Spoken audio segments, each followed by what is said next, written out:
Are Yes, they different today than they were yesterday?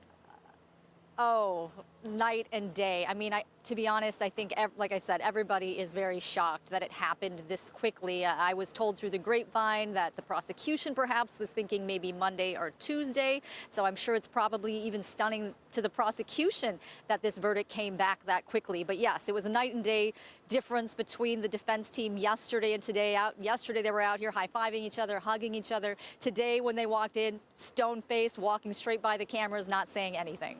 Now, I know we still have to wait. The court does give people time to get there, the attorneys time to get there, and to get everybody, the ducks in the row, so to speak, before they bring the jury back in. But I know a lot of people are logging on. We've been tweeting this out and shooting it out on social media and on the CBS 8 app, so people might be tuning in. Cameras were not allowed in the courtroom for this trial. You have been there. Let's walk back through the past few weeks. As you just think about some of the high points, the strongest testimony, I mean, take your time. Just tell us some of I can think of your daily reports. It was shocking, some of the details that were coming out. So if you can think back on some of the times that... Oops. Sorry, Anna, okay. my IFB's falling out there. Yeah, well, like Kelly just told us, everything is so last minute. This is unexpected to come back so quickly. So we're glad that you're there in the parking lot. But just give us a little bit of a timeline through the trial, some of the high points to you, the things that were really so memorable. Did you say, I'm sorry, Anna, 1 second. Is it family you said that you think? Yeah, we just saw Mary Chris walk into the courthouse. I just wanted to let you know. I mean, people have I've seen them running down this walkway here behind me to get inside. I mean, they're going to give people time, obviously, to get here. But I think people were just worried that somehow they were going to miss something. But as far as what you asked me about my take on the evidence and what was striking during this trial, I mean, I really think the strong moments, especially for the prosecution, the strongest evidence they have is Larry's behavior after Maya disappeared. You know, there was that 12 hours that nobody knows where he was. One of the witnesses testified to the fact that his phone, typically he was using it like every 5 minutes. So how do you explain that he just disappeared for 12 hours and kept his phone off that entire time? So I think there were a lot of questions about the days surrounding her disappearance, particularly after she disappeared. Those were high points for the prosecution, certainly. But I think that the defense's strongest point came in during closing arguments. I mean, to be quite honest, Leanne Sabatini, the defense attorney, she made a very compelling, strong closing argument to the jury, basically raising doubt about all kinds of things like, you know, we just don't know. We don't even know exactly if she's dead. We don't even know what murder weapon was used. There are just so many unknowns in this case that we don't have answers to. And so she really was playing to the doubt, in her mind, at least, the reasonable doubt in this case, and just the fact that there are just a lot of unanswered questions still. And we'll have to find out how that argument by his attorney really landed with the jury, or had they already kind of made their decision with all of this other circumstantial evidence. You know, they really tried to paint the picture. There isn't a body. Right now, we don't know what happened to Maya. And so that, we'll see, is that in the end what the jury leaned on? Well, and one thing I really thought about yesterday during closing was the fact that I kind of wondered if the defense went a little too far, you know, going as far as calling Larry the victim and saying he was the one who was abused. You know, maybe the jury was with her for some of these other points, but I kind of wondered, did she go a little too far with that? How, on the other hand, maybe that's exactly what they were thinking the whole time, too, is there's just not enough evidence there. There's no proof. And maybe they already had reasonable doubt. You know, we just don't know. Have you seen the prosecution attorneys go in yet? Have you seen them go into the courthouse? Jay, have you seen? No, he has not seen. Jay said he's keeping an eye here behind me, but he said no, he hasn't seen the deputy DA go in quite yet. We've seen quite a few of law enforcement as well as other members of the DA's office go in, but I have personally not spotted Deputy DA Christy Bowles, but I imagine when she gets here, she will be rushing in as well. And then you said Mary Chris went in behind you. Remind people who that is. Yeah, Mary Chris, Maya's sister, her older sister, kind of the mother to the family, who has been with this investigation, with this trial, with every thing that happens in this trial every step of the way. Mary Chris has been here. She has been the spokesperson for this entire case. She spoke to the media very early on in this case to really bring attention to the fact that her sister was missing, and I think that really got the police investigation going, and really she made sure that the police took this seriously. But yeah, they have been here every single day of the trial, sitting there in the front 2 rows, the whole family. A very, very tight-knit family, and as you can imagine, they are very anxious to hear what this conclusion is. That's right, because that is a good reminder for people. This was a missing persons case. This was a missing mother, a missing wife, a missing sister and daughter. For months this went on until Larry was actually arrested. Yes, he was not arrested for 9 months after, 10 months almost after Maya disappeared. So there were just a lot of things that were brought up in the meantime. You know, they searched the Millete home more than once, but there was always kind of these lingering questions of, you know, why wasn't more done really early on, you know, potentially if there was other evidence within that home that could have been found. I mean, they did search the home and they didn't find anything significant, but you still have to wonder with so much time that went on, what could have possibly have changed. Because I believe that he was, in that 12 hours that he is unaccounted for, we're able to search and have highway cameras and surveillance cameras all over the county, but they only keep those records for 90 days, and they didn't search for that for him until months later. Is that right? Right, and I mean, it did seem from some of the testimony that the police didn't really dig in and start going hard on really looking at him as a potential suspect till at least 3 or 4 months after she was already gone. I mean, they pulled what they could. They pulled the phone records, they pulled what they could, but to this day, as you know, Anna, her phone is still missing, and her phone certainly would have been a key part of that evidence. And, you know, the prosecution says that's also in itself, the fact that her phone is missing is a huge deal because, you know, what happened to her phone? It just magically disappeared. I mean, the defense would say, well, her phone is with her and we don't even know that she's dead. But yes, I think the phone evidence, the digital evidence in this case made a huge difference. Did they ever say what was it that made them turn their sights toward Larry and really start investigating him for something deeper here? You know, I don't know that we know the specific point. I mean, I think from the beginning there was always a bit of a suspicion, but perhaps when they started looking more into the emails, into the digital correspondence, that kind of thing, perhaps that's when they really started honing in on him. But, you know, it's tough to say. They didn't actually give us an exact timeline of how this all came about. Yeah, once they started seeing what his searches were on his computer, he searched for how long does it take a body to decompose, all the searches about the hemlock and the spellcasters, and I'm guessing that's what focused their attention. Yeah, and especially, you know, once again, just the timeline after the fact of what he was doing in the 12 hours after she disappeared. You know, I showed you guys that surveillance video yesterday that was brought up during the rebuttal by the prosecution, and Deputy DA Christy Bowles was saying that scraping noise, you know, they had to boost the audio considerably to even hear it. But that's her theory, is that that was Maya stuffed inside of a cooler, being dragged across the garage and then being put inside the family's SUV. Kelly, I know you've spoken with Maya's family many times. Have you ever spoken with Larry's family? I have talked with them a couple times here at the courthouse. I will say, you know, they've been here at the courthouse every day as well. His parents, especially, his Aunt Kathy has been here as well. They sit quietly. They're very respectful. You know, he's proclaimed that his son is innocent. I think he's proclaimed that since day one, and has even said, I've asked him myself, did he do it? And he said no. But yes, I'm sure they're upstairs in the courtroom feeling very anxious as well at this point. And where are their 3 children? So the 3 children live now with Mary Chris's family. The oldest, she's 15 years old now. The youngest, Lazarus, I can't remember exactly his age at this point. I know he was around 5, so I guess he's about 9 years old, 10 years old right now. But yes, the family, I've heard them talk many times about what a transition it was to bring them into their home. Because initially, you know, it wasn't the smoothest ride, you know, it wasn't like they just opened up their house and the kids went running, you know, it's been a very complicated journey for these children. And so, to see where it could go from here. I mean, we just don't know yet. That's right. They were so young, and Larry took them on a trip into the Grand Canyon. Talk to me about that again. That was so, that really stuck out in my mind when I heard that. Yeah, this was a trip that was taken about 3 weeks after Maya disappeared.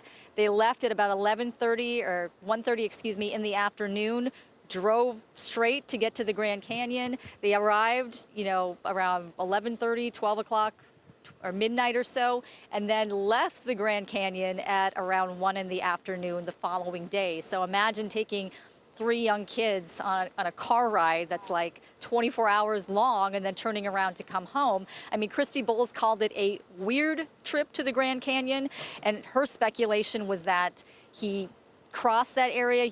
There was an intersection on the way there and on the way home where there was this desert-like area in kind of the Lake Havasu area, where she said that the family had visited before, and so her belief is that he went there to check on Maya's body and then went to the Grand Canyon, came back home, and obviously he had to have a reason for going there. He couldn't just tell the kids, hey, we're going, you know, out to the desert or whatever. So her speculation was he told them that they were going on this trip to the Grand Canyon, so that didn't seem quite as suspicious. You know, as she's making, these are, like you said, these are her theories of, based on what we do know and trying to fill in the blanks a little bit. What was the jury, when they would hear these theories, this explanation by the prosecution, do you think that was landing? Or did they see, I mean, it's hard to say. I don't know if they were stone-faced or were they receptive? What do you think? A lot of them have poker faces, I will say that. I mean, we've gotten to see them over the week. So I will say there is one juror, this woman who is very friendly looking, and she's always kind of smiling and nodding anytime anybody's talking. So she did that quite a bit throughout the trial. But other than, I've seen some of them kind of sleeping occasionally, but for the most part, you know, I have seen them be very attentive. You know, there was a guy I talked about yesterday. He always sits forward in his chair, leans in as both attorneys are talking. He seems very attentive. A lot of them are taking notes generally, but yes, I think that it's tough to say what they're thinking at this point. We just don't know. What was Larry like yesterday as his defense finally was able to, okay, here's our story?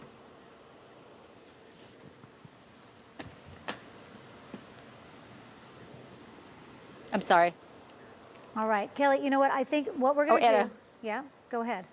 Oh, I'm sorry. I didn't realize my IFB keeps popping out. I need to readjust it here. But yeah, what were you going to say? I was just going to ask you one more question, and then I'm going to let you go because I want you to get inside the courtroom. What was Larry's demeanor yesterday before the jury finally got to go? Well, his demeanor before, well, I will say during closing, during the rebuttal, there were moments that he looked like he was getting emotional. His face was very red, that kind of thing. As I've told you guys before, he always tries to make a point to make eye contact with the jury. I asked Gretchen von Helms, the defense attorney I talked to this morning, about what goes through a defense team's mind, what goes through a defendant's mind at this point, especially when you're so close to a verdict. And she was saying you do try to make eye contact, you do try to make some kind of connection to remind the jurors that this is a person, that this is a life too, and this is a real person whose life is going to be impacted greatly by your decision. Yeah, and the lives of those 3 children and everything else has come up to this point. Okay, Kelly, we're going to take a break. We're going to let you go inside the courtroom, and we'll check in with you later this evening. Thanks so much for all of your insight. And you stay with us. We'll be right back.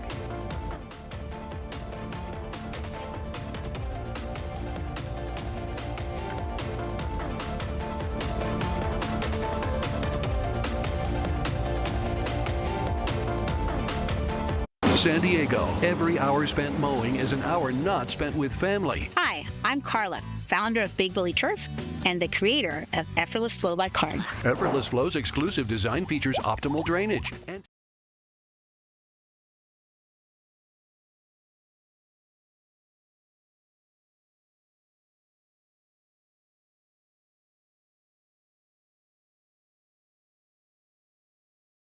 Where beautiful lawns take 0 effort.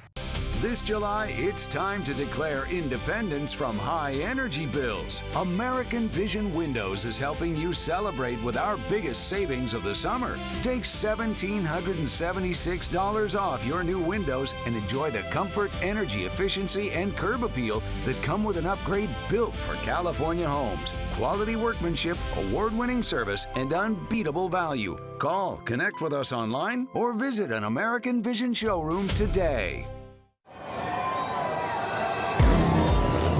Get ready to celebrate. Join CBS 8 for the San Diego Pride Parade. Saturday, July 18th, starting at 10 a.m. Stream free on the CBS 8 app. Coverage of the San Diego Pride Parade is sponsored by Kaiser Permanente. Kaiser Permanente is proud to support the LGBTQ+ community and equity and inclusion for all. Let your pride shine. Bowling is my sport. I'm a bowling warrior, but I was in constant pain for over 5 years. When I got the diagnosis from the doctor that I had plantar fasciitis, I was devastated. I didn't want to bowl anymore. I went to the Good Feet store. They listened to my story. Then I found happiness with Good Feet arch supports. With these arch supports, I no longer worry about my feet. I'm just knocking pins down. I'm Lori, and that's my Good Feet story. See how we can help you at the Good Feet store. What's your case worth? Injury.com by Morgan & Morgan. Right now, attacks between the U.S. and Iran are increasing after President Trump said a ceasefire deal is now over. Mourners escorted the coffin of Iran's former supreme leader, Ayatollah Ali Khamenei, to the shrine where his body is being buried. Some cried and others held up signs calling for the death of President Trump. Explosions were heard in multiple parts of Iran Thursday night. Following U.S. Central Command's report, it struck 90 Iranian military targets Wednesday. Iran responded with a barrage of missile and drone attacks on Middle Eastern countries that house U.S. military bases. What they're trying to do is drive this wedge between the United States and the Gulf states so they can get the Gulf states to cry uncle and they can be left in control of the Strait of Hormuz. The renewed fighting started as a result of Iranian attacks on ships in the Strait of Hormuz. President Trump calling it a violation on the Memorandum of Understanding, which he now says is null and void. They called a little while ago. They want to make a deal so badly. I just don't know if they're worthy of making a deal. I don't know that they're going to honor the deal. CBS News national security analyst Aaron McClain says the issue is how the two sides are interpreting the MOU. For the United States, opening the strait meant you open the strait, ships can go through. But from Iran's perspective, it meant they controlled the strait. And he says trading attacks could become the new norm. The possibility of real escalation, of course, exists. I'm not sure the appetite exists on both sides for that. And it's possible that what we see right now is what we need to get used to. The escalation in fighting this week has virtually shut down shipping traffic in the strait. Nana Cintio Bonsu, CBS News, the White House. Graham Plattner has dropped out of the race for U.S. Senate in Maine. Plattner had been the Democratic nominee, hoping to unseat long-term incumbent Susan Collins. But a new accusation of rape by a woman he once dated led to widespread calls for his resignation. Plattner denied those accusations, but still dropped out of the race. Who replaces him is unclear. The state Democratic Party says they will hold a nominating convention by the end of July. Home prices in the U.S. hit an all-time high last month. That's according to the National Association of Realtors. The median sales price in the U.S. rose at an annual rate of 1.8% in June to nearly $441,000. Home prices have risen on an annual basis for 36 consecutive months. Home sales were also up 2.8% from last June, but that rate dropped 2.4% from May. All right, stay with us. We are at the courthouse. We have a verdict in the Larry Millete trial. We expect them to read it. We're hoping any time now, so we've got crews there. Stay with us. We'll bring it to you live. You know what's low?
People from the prosecutor's office are there. The family members of Maya, Kelly Hezedal was there on the scene with us, talking to us earlier, and she says that Maya's sister, who actually has custody of Maya and Larry's children, her name is Mary Chris. She is there now in the courtroom. Larry's parents are there. They tried to talk to them as they were going in. This was a trial that lasted about 8 weeks, right at 8 weeks. This is Larry's defense attorney. And this is file footage that we've been showing you when Larry was wearing that mask because our cameras were not allowed in the courtroom during this murder trial. Our reporters have been in there, so they are our eyes and ears. You're looking, this was Larry and Maya's home. Of course, this is all footage that was shown during the trial. Maya's body has never been found. And so all of this evidence, the prosecution tried to tell the story based on what they did know, the facts that they did have, based on things from Larry's computer, Maya's digital footprint, and that's all they had to go on. And so that is the case that they laid out with multiple witnesses, people that they worked with, family members, friends, a woman that worked at the divorce attorney's office that Maya called the day that she went missing. Those were the types of witnesses we heard from over the past several weeks. And this has all culminated in now the jury telling the court that they have reached a verdict in less than 24 hours. Oftentimes that can be the precursor to a judgment, a conviction, but that's not a guarantee. Usually it just means that the jury had already had in their mind which way they were going to go, and it's really up in the air. We asked Kelly Hezedal, who's been speaking with attorneys, defense attorneys, and former prosecutors for weeks leading up to this. She said that they told her it could go either way if the jury comes back quickly. So our Kelly Hezedal is in the courtroom right now. Again, she says that Maya's sister arrived. She was in tears when she got there. Our Jenny Day is standing by live outside the courtroom. We're going to check in with her here in just a minute on CBS 8. We're going to have team coverage on this all day. You're going to want to stay with us because, like I said, we have no cameras in the courtroom, but we have crews in there. So as soon as that verdict is read, our crew inside the courtroom will read that out to us, to our crew standing outside the courtroom, and we'll give that to you live just within a few seconds of them reading it in the courtroom there. So stay with us. We'll be right back on News 3.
All the local news you need, live or on demand. Download on your TV and watch for free. Meteorologist Evan Narani, working for you.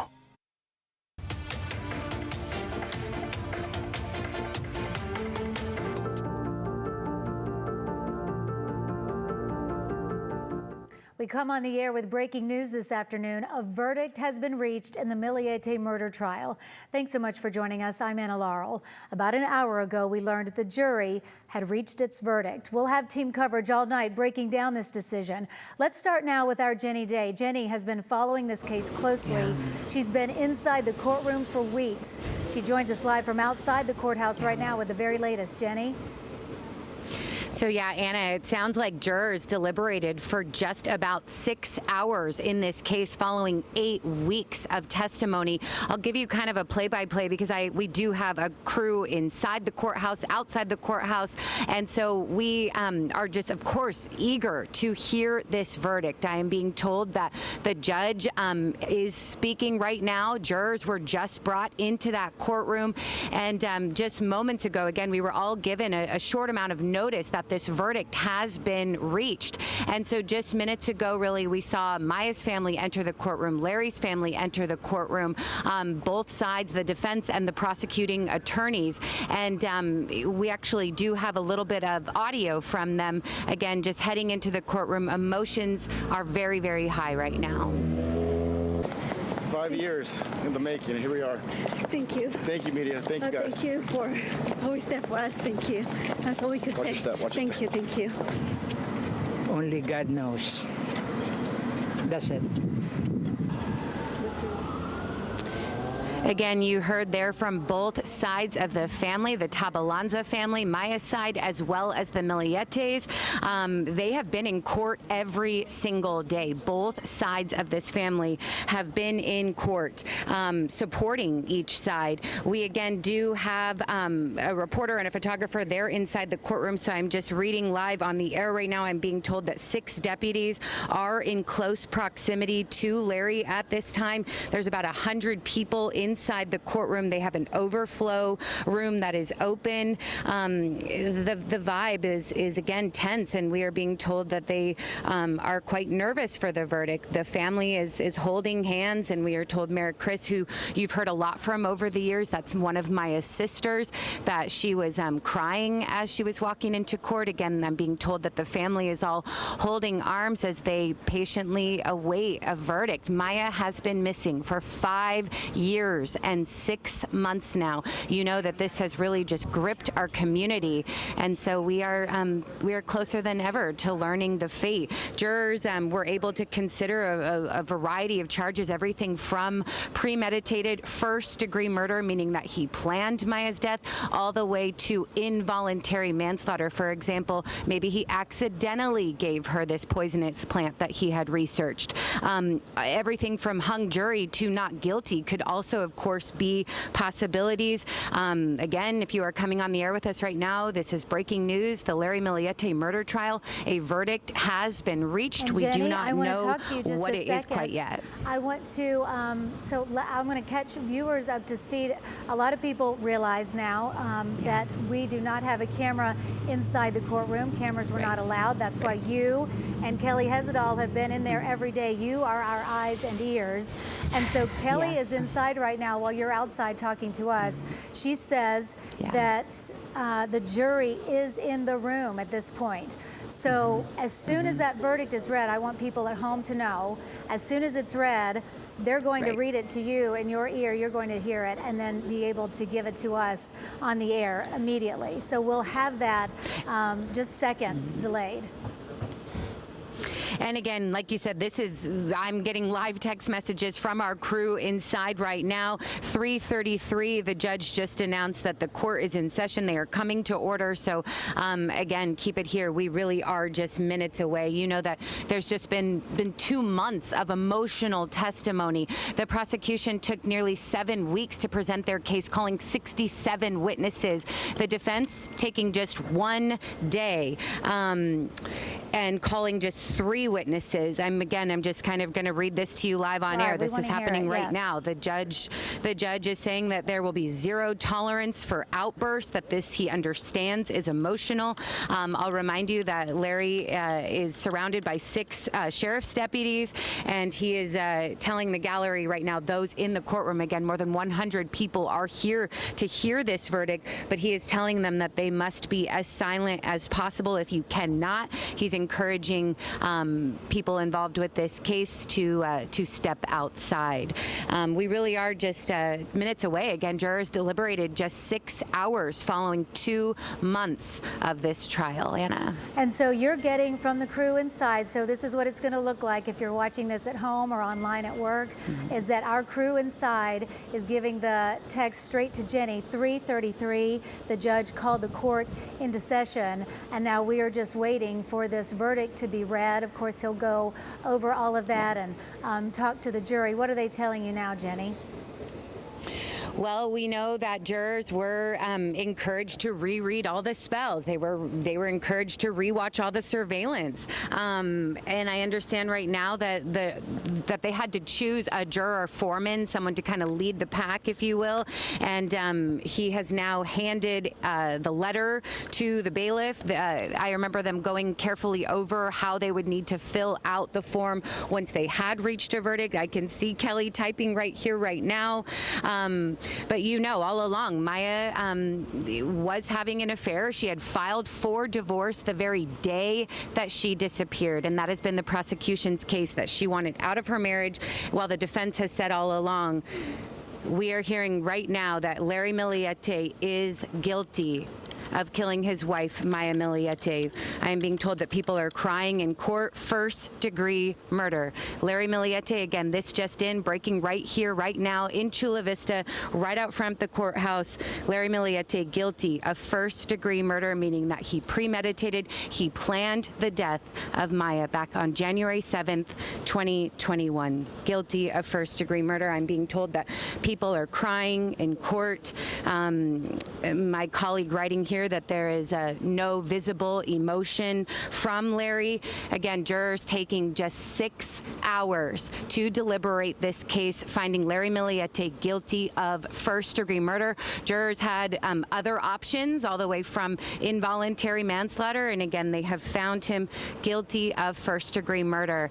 The state all along has said that the very day that she filed for divorce, that he killed her that night. They really don't know how. They have pointed to loud bangs heard on neighborhood surveillance. They have talked about the poisonous plant that Larry had done research on. They said that they didn't need to prove how she died, though, and the jurors actually didn't even have to agree on how Maya was killed. But got to be really emotional for the family. I mean, she has not even been declared dead by the state or the county. But again, a jury of 12 has found him guilty, convicted of first-degree murder. I'm being told that, again, the family is crying and just silence as this verdict was read.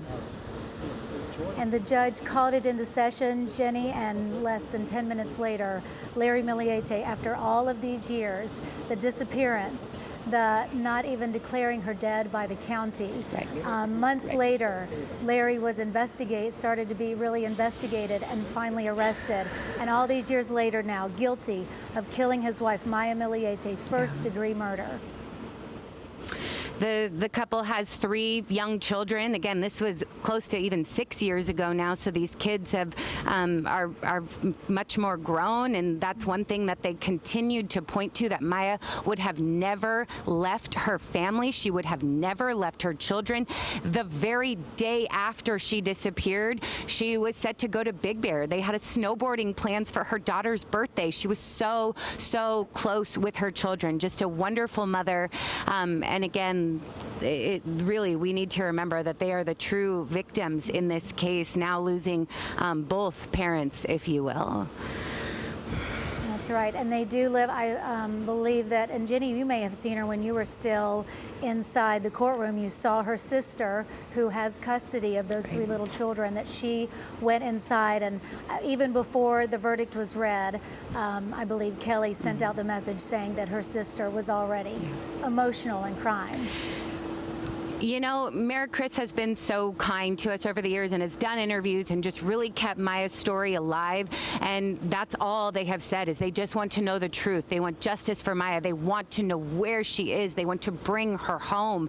Again, we still do not know. This is a rare no-body case. But again, it did not even take having the prosecution having to prove exactly how she may have been murdered or where her body is. They said that there was just so overwhelming circumstantial evidence. 12 hours the very day after she disappeared, 444 miles are unaccounted for on the family's vehicle.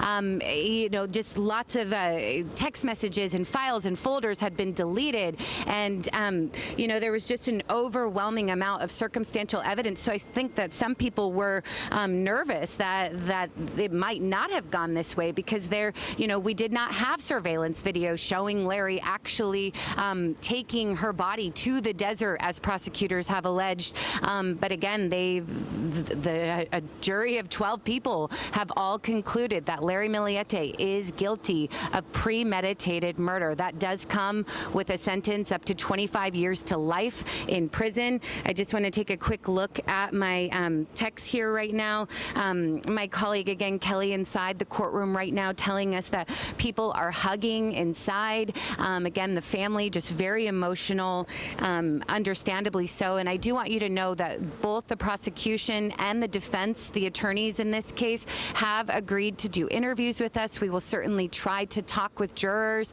about how they reached this decision, especially so fairly quickly. And then the family, again, Maya and Larry's sides have talked to us over the years, and so we will be interested in hearing from them. So we have so much more coverage left today. But again, this is just a case that has gripped our nation. Perhaps you went to a vigil or you helped in a search for her. But 5 years and 6 months since Maya Millete seemingly vanished, and now her husband, Larry Millete, is accused of killing her. That's right, and all we had, the public, all we had were pictures of this young, beautiful mother of little children. And so I do think that a lot of people were gripped by that and touched by that, and wanting to follow this all the way through and see what would happen and see if there could be any answers. And to this day, we still do not know exactly what happened to Maya. Yeah, we still do not know. Again, prosecutors did.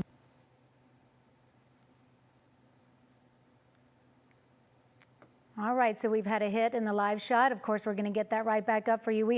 There's a lot of media there, and we have our crew inside. She was getting texts from Kelly Hezedal inside. What you just heard, that verdict, Larry Millete guilty of first-degree premeditated murder of his wife, Maya Millete, years ago.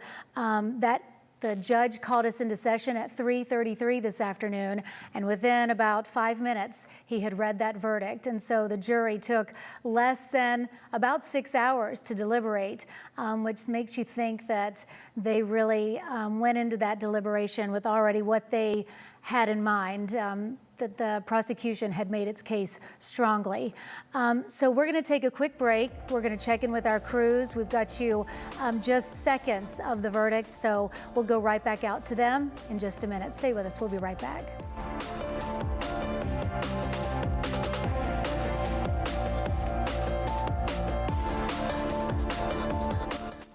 Forbes magazine named him one of the very few billionaires in the world and one of America's 250 self-made people. Number 92. John Morgan is a serial entrepreneur. I don't just do law. I have attractions and hotels and shopping centers. There are certain people that are born with an entrepreneurial seed. Warren Buffett was a paper boy. Oprah Winfrey was a paper girl. It's just in you. If I find a paper boy, I just found a hustler. John's new book, Life is Luck, The Paper Boy, available at Amazon and Barnes & Noble.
6. So what does that really mean? It means getting the streetlights fixed. I know it wouldn't have happened without Channel 8. Investigating pricey water bills that don't add up. A lot of you have reached out to us about this issue. Tonight, we're working for you to get answers. Alerting you when weather will impact your day. Please be safe. It means we're here to help you every single day.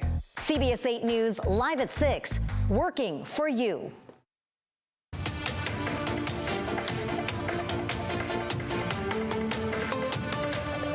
Welcome back. We're on the air with breaking news this afternoon. A verdict reached in the Millete murder trial.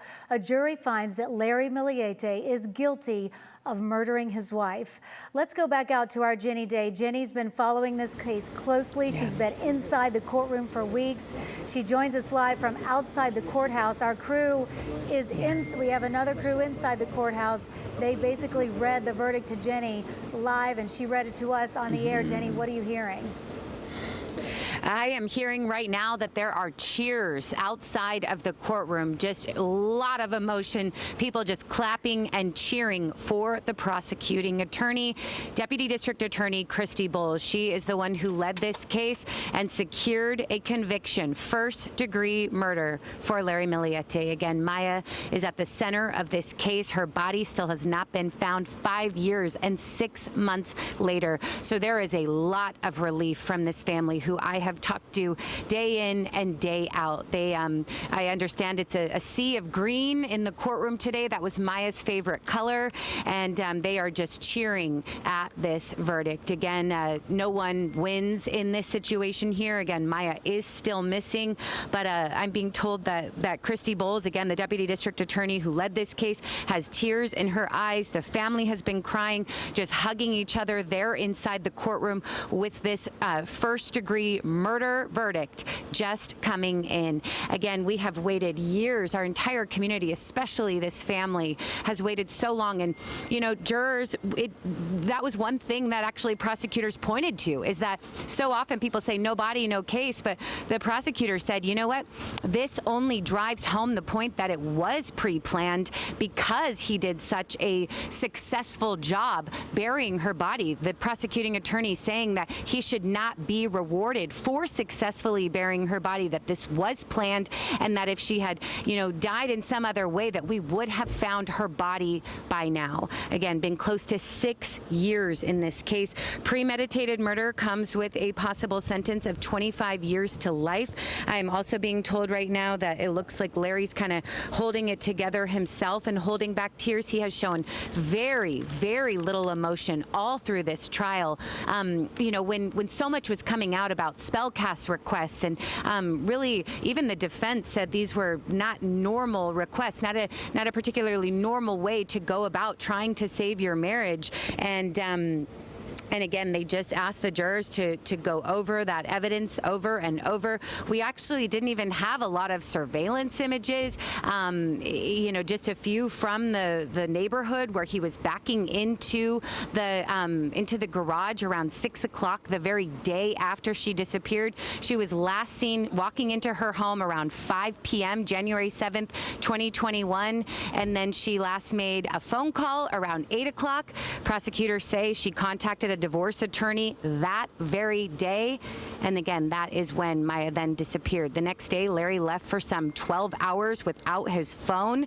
The car drove 444 miles. Prosecutors say that they believe that he dumped her body in the desert. He was familiar with like the Glamis kind of quartzsite Yuma area near the Colorado River.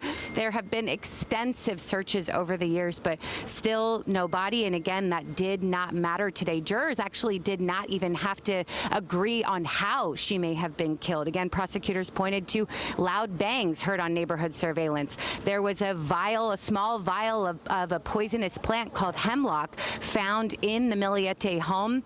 Well, again, jurors did not have to agree on how she may have died. But again, this is also so emotional. This is the first time that the family is even getting confirmation that Maya is dead. Of course, they have held out hope, no doubt about it, but this is being convicted of first-degree murder. Again, that there is no turning back on that. They believe 12 strangers, 12 jurors here, 7 women and 5 men, all believe that Larry pre-planned Maya's death. And I just want to take a quick look at my notes here, make sure I'm not missing anything to share with you.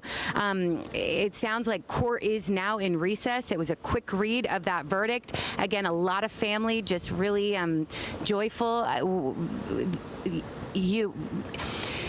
Leanne, Colby, would you guys like to say anything? Have to try. That was the defense attorney for the 2 defense attorneys for Larry Millete who have defended him, saying all along that there's no proof that a murder has even occurred. They fought hard for him, made a strong case because it was primarily circumstantial evidence. And just yesterday, the defense said that they would talk to us after the verdict, and now they just walked by us. So we'll see if we can get their reaction at some point. But they were very solemn and stern right now, obviously not getting the verdict that they were hoping for, saying all along that again, that there's no proof a murder has even occurred. But yeah, the prosecution took this one. Larry Millete, guilty of first-degree murder. Quite a difference this day has made. Just yesterday, I believe, you and Kelly saw the defense attorneys outside celebrating, really, after their closing arguments. So that's a very different course than this afternoon, of course. We have to remember, this is a couple who, they were together for 20 years. Their families know each other very well. And they're both in that courtroom. I believe we have video from when Larry's parents were coming inside, and also when Maya's family coming inside. This is Larry's father coming inside, and I believe he said, just we'll leave it to God, is what he told our crew that asked him how he's feeling.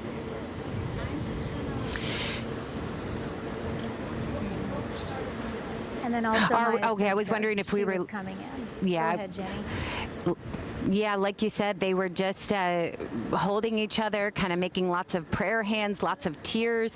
Larry's family, his mom and dad, and his aunts have also been in court for all day, every day. I see Larry's parents there now. They have a sheriff's deputy talking to them. They have talked to me quite a bit throughout this case. I'm even wondering, I might try and go over there and talk to them. They have been very supportive of their son. You can see a sheriff's deputy there, Larry's father, and then his mother kind of wearing a red hat. I'm gonna see if they would like to talk to me. So just stand by. Obviously this is happening in real time. Excuse me. All right, we're just following Jenny. See, we did not have cameras inside the courtroom, so we've got a crew inside and outside, and Jenny Day is our crew outside, and so this is how it's done. This is how...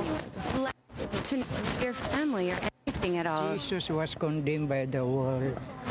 Okay, just do your thing, okay? Yeah. The favor that I asked you, okay? What else would you like us to know about your son? How do you feel about the verdict? Where do you think Maya is? Anything. I appreciate your time all throughout this hearing. You know what I mean now, okay? Thank you. And I will respect your time and your wishes. Would you like to say anything at all? Okay. Thank you very much. Yeah, of course. Just do your thing, okay? Okay. I do appreciate your time. Let me know. Update me.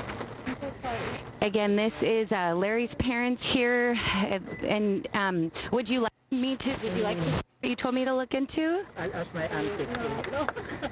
Thank you very much. I wish you well. This is Jesus knows what is okay. Love Jesus. This is Larry's father Jenny's trying to speak with right now. This is live, happening in real time. Just moments after the verdict is read that his son is guilty of premeditated murder for killing his wife Maya. Check. Yeah, but it was Hold on, we don't have Jenny's mic. Okay, we're going to I hope you at home and online stay with us. We're going to take a very brief break. We'll be back. David Gottfredson is in the CBS 8 building. He's been following this case from the very beginning, so we're going to get to hear from him. Carlo Cicchetto is going to join me here in studio, so stay with us. We'll be right back.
Breaking news this afternoon, just minutes ago, a jury found Larry Millete guilty of first-degree murder in the death of his wife, Maya. It's our top story on the 4. I'm Anna Laurel. I'm Carlo Cicchetto. We've been waiting for this for a long time now. Jurors deliberated yesterday before breaking for the night. They were back in the jury room by 9 this morning and had a verdict in just hours. News 8's Kelly Hessedal is live at the South Bay Courthouse. It sounded like we might have been having some problems. We do have Kelly.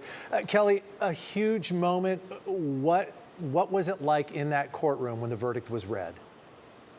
Yeah, so I was in the overflow room, which was packed with about 60 people. Obviously, the main courtroom where the family was, where Larry was packed as well. And I'm told that the judge first, he warned everybody, don't have these emotional outbursts. If you're going to have one, you need to leave. So it was very quiet. You could hear a pin drop. And then when they announced that Larry Millete has been found guilty of first-degree murder, people in the overflow room, they started crying. They were hugging each other. I mean, it was quite the moment. So I walked upstairs and stood outside the other courtroom. And so Mary Chris and her husband Richard, they exited that courtroom. They were crying and hugging. They started hugging everybody outside the courtroom. Christy Bowles, the deputy DA, came out. She had tears in her eyes. People were chanting. They were cheering to the point that the deputy, the bailiffs, had to tell everybody, you know, we have other court proceedings going on, because so you have to stay a little bit quiet. But yes, this is a huge moment for this family. They've been waiting for this moment for 5 years, and to finally feel a sense of justice for Maya, I'm sure it is absolutely an incredible feeling for them. Yeah, it is a sense of, I mean, there's nothing, there's not, happiness is not the right word, but just probably relief and a sense of justice. You were in the overflow room. Did you ever get a chance to see Larry and what he looked like? So when I walked back upstairs, I could see through the window of one of the doors, and I was looking right at Larry, and it looked kind of like he was trying to hold back tears. He was kind of watching as everybody was walking out, and he kind of had this look on his face like he was holding back. I was told that when the jury announced that verdict, after the judge started talking, that he turned and kind of looked toward his parents and kind of had this look on his face, maybe of disbelief. But then moments later, his face looked a little bit red, and it appeared that there was maybe a tear coming down his cheek. So emotional moment for him. I'm told that his family, particularly his parents, were absolutely stunned at this verdict. Kelly, we're hoping we hear from jurors to hear about what their process was, what struck them, what helped them come to this decision. For you, being a part of this trial and watching it, what stood out to you as a moment in that trial that made it just impossible for jurors to come to any other decision other than guilty? I mean, I really feel like the moments and the hours after Maya disappeared is really the moment that, or that the time that really couldn't be explained, that Larry probably couldn't explain where he was for that time frame. It was his behavior after Maya disappeared that was just so surprising, I think. And you know, I don't know how you can explain that. Somebody who's using his phone every 5 minutes, that suddenly he's turning it off for 12 hours, was just very, in my opinion, evidence that just could not be ignored. The spellcasters, you suddenly stop calling them. You're not calling Patricia Laird anymore. You're always trying to figure out where Maya is, and suddenly she disappears, and you just don't seem concerned about where she is. It's true, and because a lot of this, it really was the prosecution trying to fill in the blanks, and we're wondering, are they going along? Do they believe that this is how it went down? And the sense then after, I mean, the defense, obviously they felt good after they made their final closing arguments. They were celebrating out in the parking lot around this time yesterday. Yeah, absolutely. A very stark difference from yesterday. I think that earlier when Jenny was on the air, the defense attorney Leanne walked by and didn't have any comment for anyone, because I think, like I said, everyone was stunned that it took just, 6.5 hours for them to reach a verdict of this nearly 8-week trial and nearly 8 weeks of evidence being presented. Kelly, we maintain, our objectivity as reporters, and we're observers, but as you're sitting there in the trial and going day by day, for you, if you had been on that jury, could you have made any other decision other than a guilty verdict? That is a really tough question to answer, but I think the evidence was overwhelming. And like I just said, there was just too many things that just could not be explained. Now, if I understand correctly, my colleague Jenny, did you say Jay, she's back here? Jenny over here has a juror that she's talking to. I don't spot her over here. Should we call her over? Yeah, okay. we can switch to. Yeah, I think we may have her live. Jenny's standing. Yes, Jenny's standing by with a juror. Yeah. All right. Thank you, Kelly Essedal, for that and all of your insight and work on this trial. We didn't have cameras, were not allowed inside, so Kelly and Jenny have been our eyes and ears. Let's go out to Jenny Day right now with a juror. Jenny? Yes, guys, I am joined live by one of the jurors, Beverly Feldman. I really sincerely appreciate your time. Again, we have sat in on this trial together for 8 weeks. It is heavy, it is tense, it is emotional today. Let me just start with how you're feeling. It is the weight, the heaviness. The heart was pounding in the courtroom.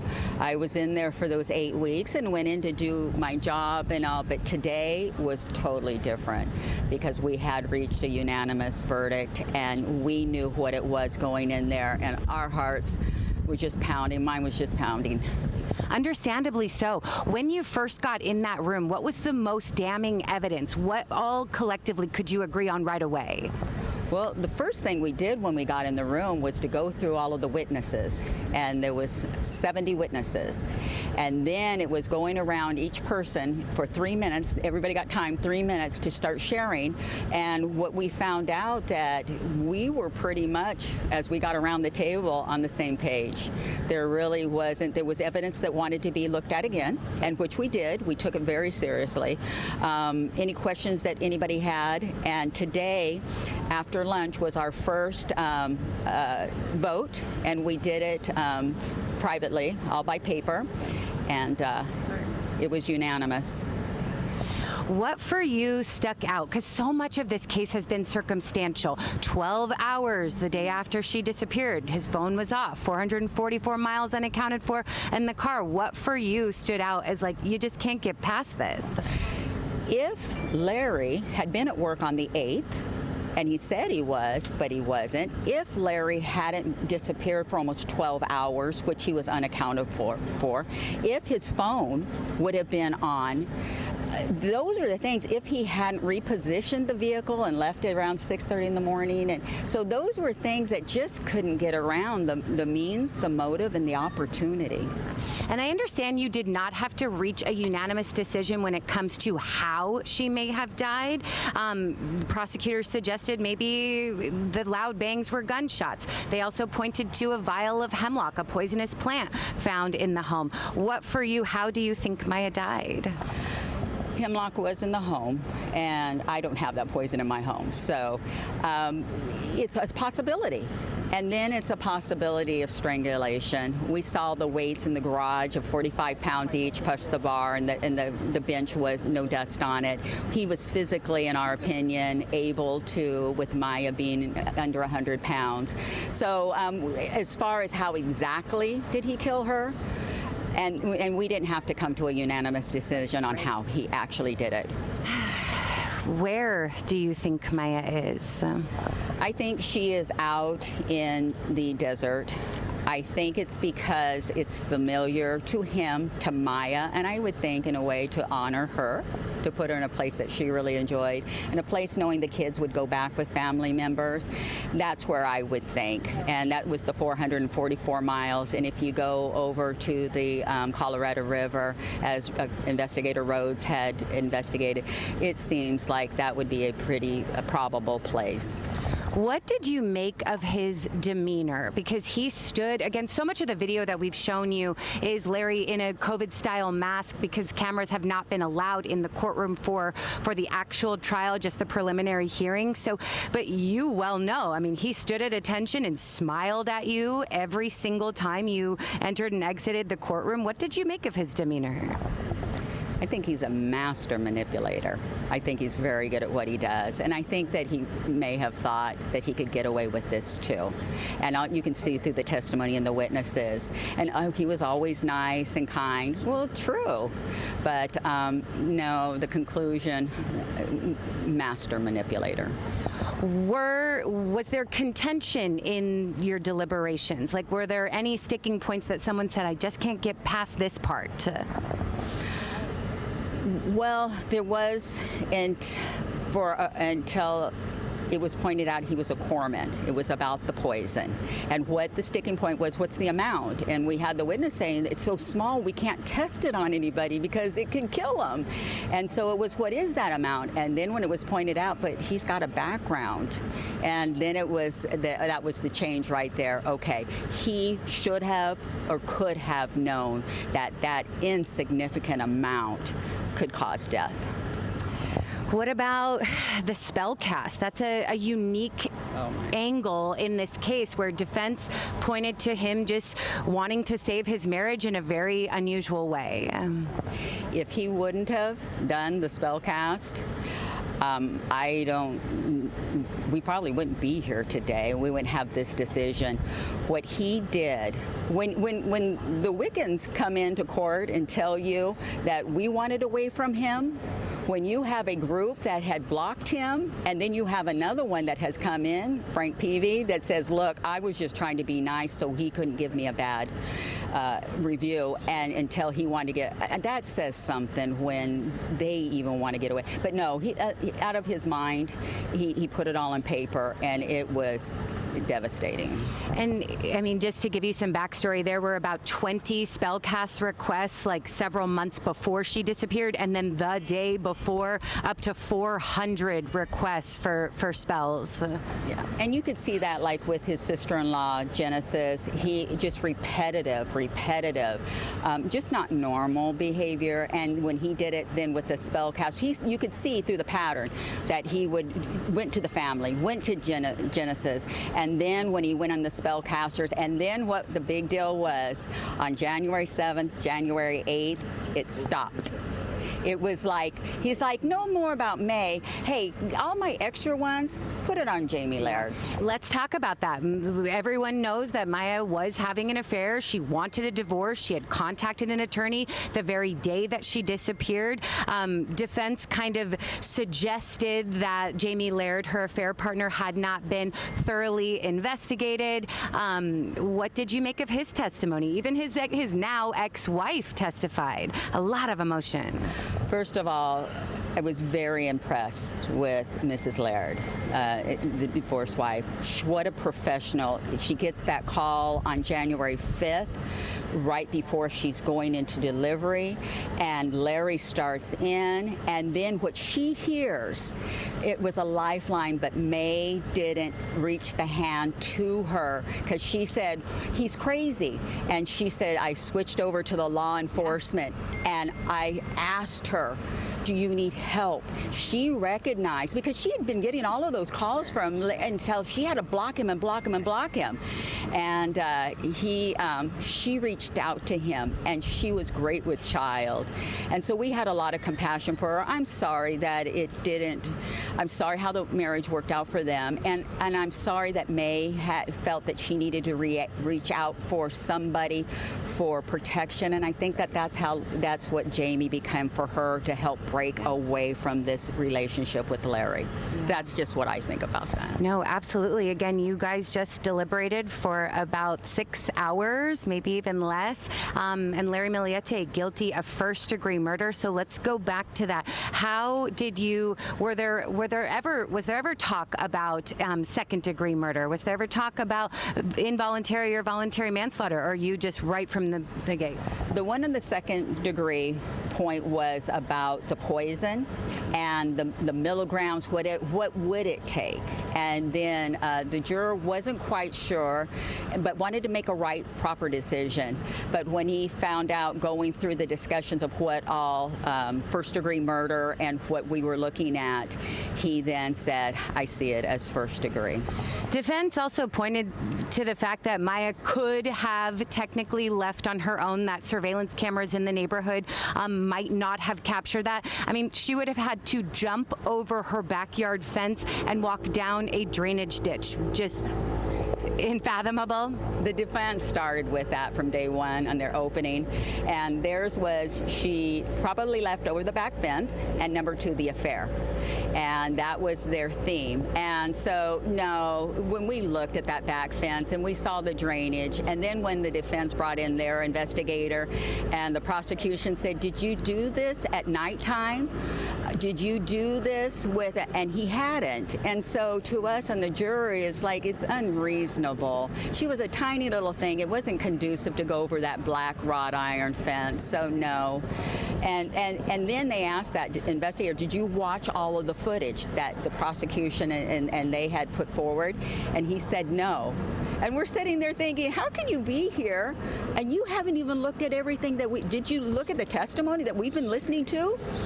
And then when he didn't know it was cobwebs on the camera from Mrs. Toole on the corner, and they said, what are we looking at? And all of us in the jury wanted to say, cobwebs. Yeah. I remember this day. Of course I do, yes. And because when she originally testified to it, and they said, what are we looking at? And she said, cobwebs. I laughed out loud in court because I have cobwebs like that on my camera.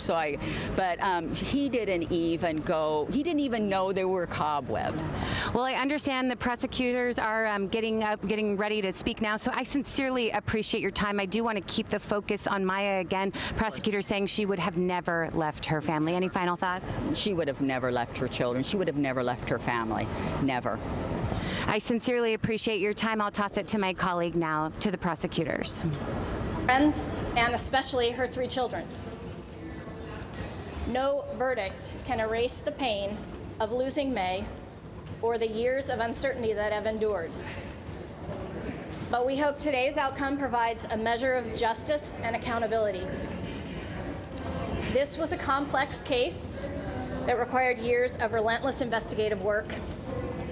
I want to thank the Chula Vista Police Department, the FBI, NCIS, and the entire prosecution team, our paralegals, our victim advocates, investigators, support staff, and all of our law enforcement partners for their unwavering dedication and professionalism. And in particular, I want to thank lead investigator from the District Attorney's Office, James Rhodes. Every member of this team remained committed to following the evidence wherever it led. This case demonstrates that justice does not depend on recovering a victim's body. Circumstantial evidence is evidence, and when it proves beyond a reasonable doubt, the law allows jurors to hold a defendant accountable, which they did. Finally, while today's verdict is significant, May is still missing. We continue to hope that one day she will be found so her family can lay her to rest with the dignity she deserves. Thank you. And I want to allow Acting Chief Dan Peake to speak. Good afternoon. It's been many years now since the Chula Vista Police Department first got a missing persons call that May was missing. And since that time, the Chula Vista Police Department, along with the District Attorney's Office, NCIS, and the FBI, have worked tirelessly to try to find where May went. Today gives a little bit of justice on behalf of May and to her family for her being missing for all these years, but it doesn't bring closure. She is still out there. She is still missing, and we are going to work tirelessly to continue looking for her and try to find her and bring her home so she can be with her family. Obviously, it's been a very difficult and emotional time for all the investigators that worked on this, but I want to say I don't think we ever would have got to this point without the hard work of our Deputy District Attorney, Christy Bowles. She did an absolutely amazing job to bring justice today, and I want to thank her. With that, I would like to hand over to Mary, Chris, and Richard.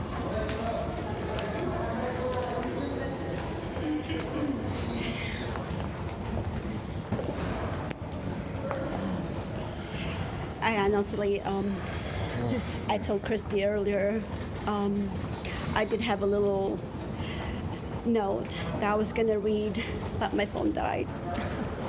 So I don't really have anything like a really good speech to tell everybody, but from the bottom of my heart and from my entire family, the Tabalanza family, we thank Christy Bowles for her hard work for the entire 5 years, her dedication and in her entire team to work on this case.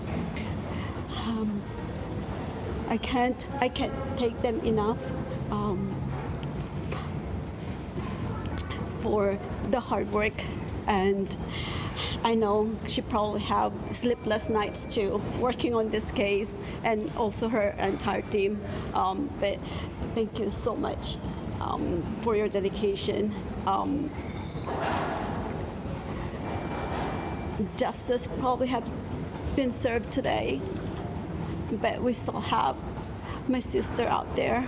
We still have a second step to go through. We still have to bring my sister home, to bring her to her 3 children that's been waiting for her for 5 years. And we still ask the public for help. Maybe, one of these days we can bring her home. Thank you, everybody. And thank you for the media for always covering her story. Thank you. Thank you. We have a couple of questions. Can you just Can you just explain the difficulty of a no-body case and the success that you've had here today? Well, I mean, I think that it's just as I said. I mean, circumstantial evidence is equally strong as direct evidence, and in this case, we're just very grateful to the jury for their hard work and for coming to the conclusion that they did, because as we've stated all along, we believe that is the reasonable conclusion for them to have come to, and we are just grateful to them for their hard work and their service and their verdict today. What piece of evidence convinced jurors, do you believe, beyond a reasonable doubt? I think it's always a collection of the evidence, and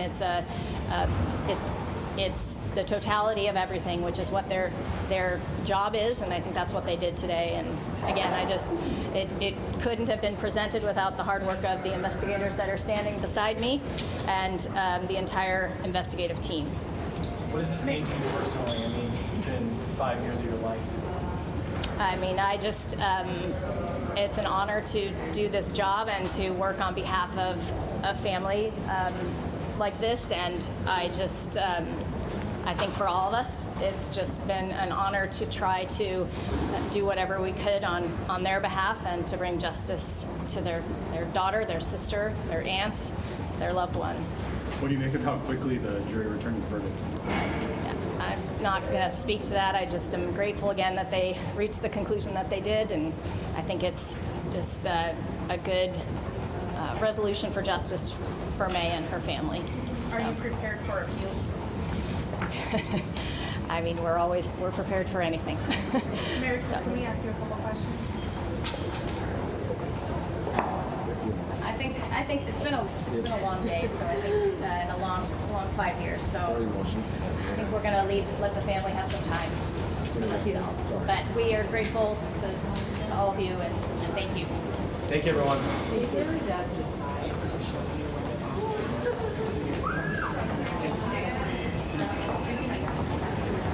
You're watching live. This is the post-trial press conference after Larry Millete was found guilty of first-degree murder in the death of his wife, Maya, who disappeared in January of 2021. We have much more coverage of this verdict. We have a lot to talk about. We've just heard from a juror. That was such interesting, incredible perspective and insight that she gave us. So we've got much more when we come right back. Next, our former investigative reporter David Gofferson will join us. He covered this case from the first week Maya went missing. He has incredible insight. We'll be right back with that. I'm Neda Iranpour from CBS 8 Mornings. I used to daydream with my grandma about anchoring the news here in San Diego.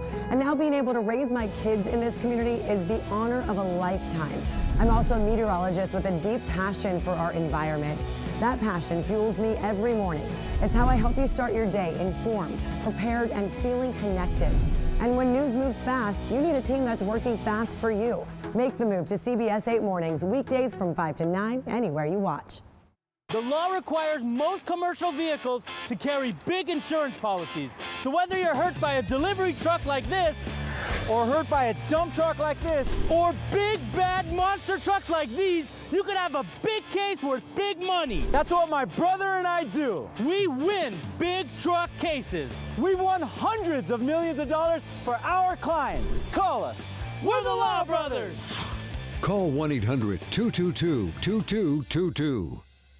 These days, there's a lot of companies pretending to be Stanley Steamer, but here's what you can expect when Stanley Steamer arrives. Look for the signature yellow van. Technicians are always dressed in red and white and are rigorously trained. Stanley Steamer never uses subcontractors, so expect a superior job. There's a lot of pretenders, but no one else measures up to a Stanley Steamer clean. When booking your appointment, make sure you're calling 1-800-STEAMER for our $149 special, or visit StanleySteamer.com. The Ortho Mattress 4th of July sale is on now. Take home a queen-size adjustable mattress set for just $1,000. Visit one of our SoCal locations and try out Consumer Reports' top-rated Casper models. Or take home an Ortho mattress for as little as $289. Plus, get 36 months of zero-interest financing. Visit any of our Southern California locations to try before you buy, or shop online. The Ortho Mattress 4th of July sale is on now. Ortho Mattress. Hi, I'm Keith with Renovation Realty. If you've inherited a home, it can feel overwhelming, but you're not alone. We have helped thousands of people just like you.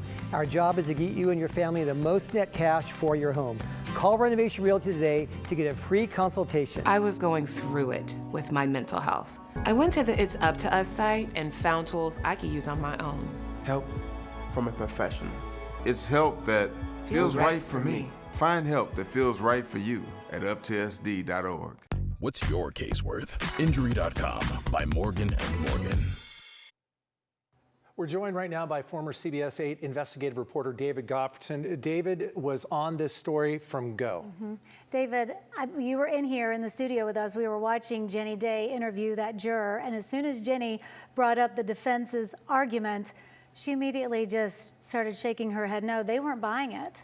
Well, first of all, let me say that juror was incredible. Yes, Beverly. She definitely paid attention through this 8-week trial, and she knew every detail, and she was articulate, and they were sure right from the beginning that it was murder 1.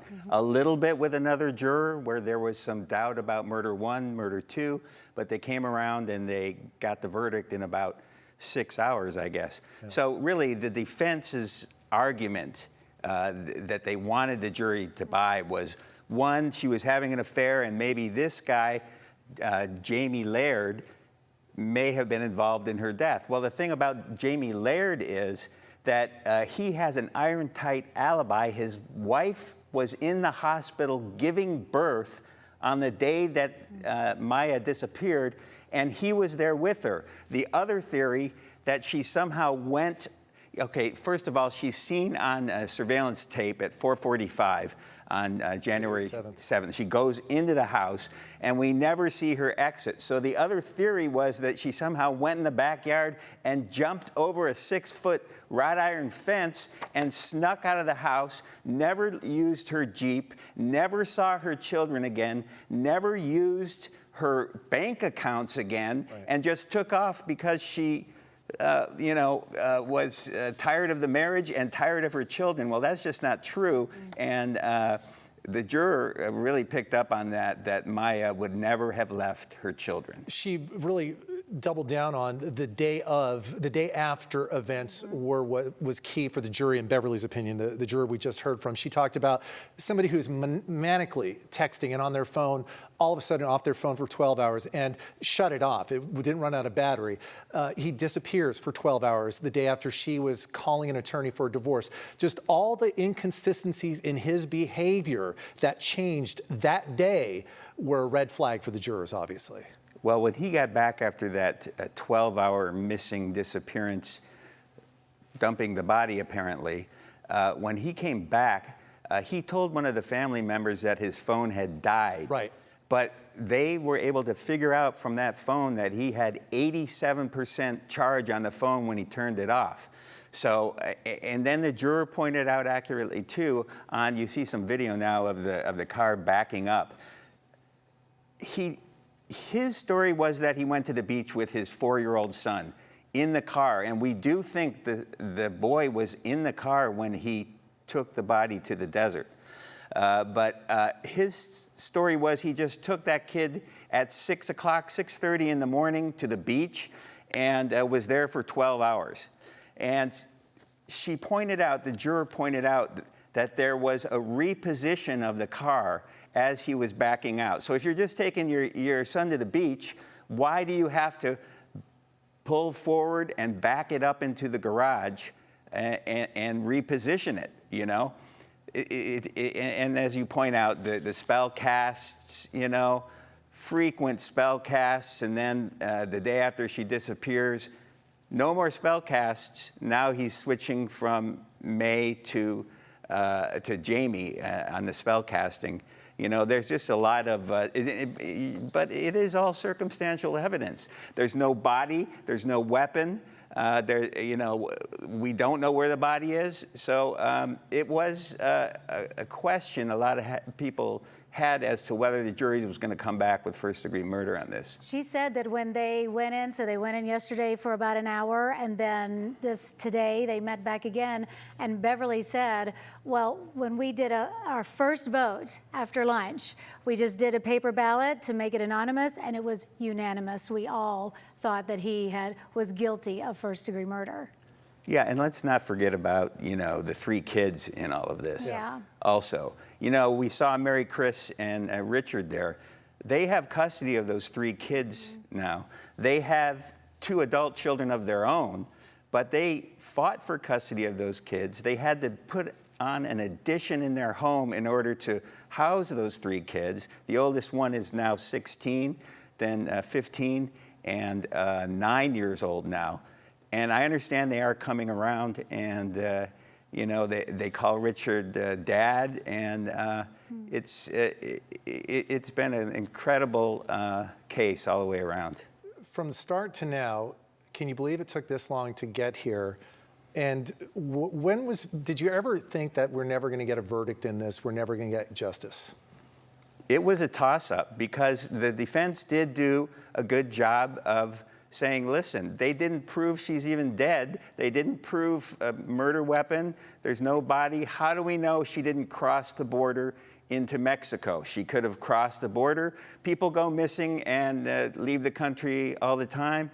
And they don't check your ID when you cross into the border. But, you know, I don't know. I just think from listening to that juror, they touched on, I mean, really, that juror was in lockstep with the prosecution. Every argument the prosecution made, that juror listened, and they believed the prosecution. And the key point is they didn't think the other theories were reasonable. Right. So they didn't have doubt that he did it, and you know, now sentencing will come, and 25 years to life, I guess, is the mandatory sentence. Jenny asked Beverly, the juror, what did you think of Larry? Because he seemed to be trying to smile at the jury and all of this stuff during the trial. And she said, a master manipulator. You've spoken with Larry. I visited him in jail with a piece of glass between us, and he's called me on my cell phone a few times on the weekend. And I asked him, before the trial, is this case going to go to trial, or is there going to be some sort of deal, plea bargain beforehand? And he goes, oh no, it's definitely going to trial. And I said, well, you know, other people involved in cases like this have shown where the body is and gotten deals, and you could get 10 years off your sentence if you make that kind of a deal.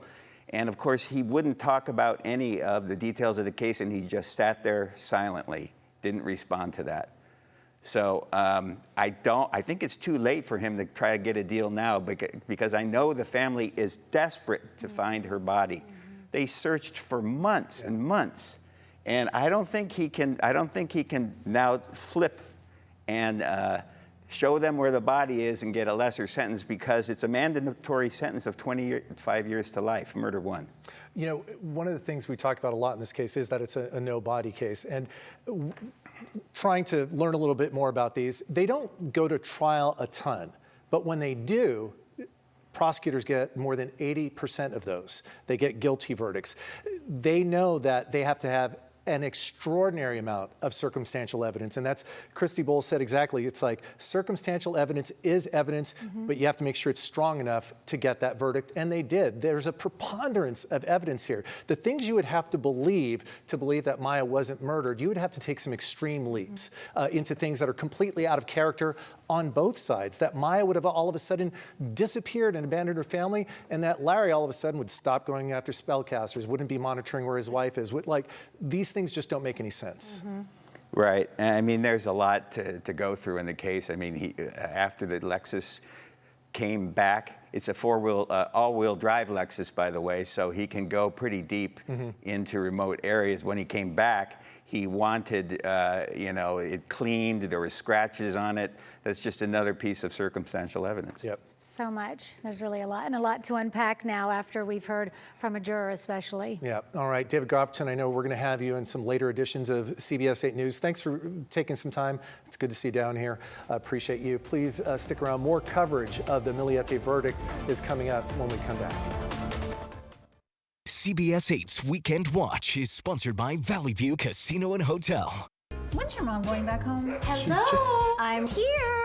What do you want to do today? Let's go to a casino. Not any casino. San Diego's favorite casino. We just passed a casino. We're almost there. That wasn't it? Definitely not. More than half our guests drive a little farther to experience San Diego's favorite casino. It starts at the Players Club and it keeps going. What did you think? Totally worth the drive. Can we come back tomorrow? Semper Solaris can't be beat on Tesla Powerwall 3 Plus Solar. We can't be beat on price, on speed, on quality, or on values. Best-in-class products and installation. Semper Solaris, the #1 solar plus battery installer in California. The fastest solar plus battery installer in California. Thousands of 5-star reviews. Local and veteran-owned. Made in America. Get your solar and battery from the best for less. Semper Solaris. We can't be beat. Solar, roofing, windows, HVAC. Semper Home.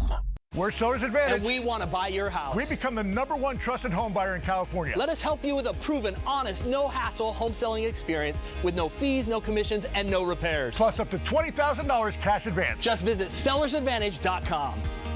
Over 24,000 students in San Diego County experience homelessness. SDCCU Stuff the Bus and the San Diego County Office of Education are raising funds so these students have school supplies to learn. Donate at any SDCCU branch or at sdccu.com/donate. Happy 250th birthday, America. This 4th of July, America's finest carpet celebrates freedom with spectacular savings on all our flooring in stock. Get the Central Park collection of steam-resistant carpet by Mohawk with a lifetime warranty for only $349 a square foot installed. Plus, ask about 0% financing for 12 months and next-day installation. It's America's finest carpets 4th of July super sale happening right now. 1-888-402-ASCC.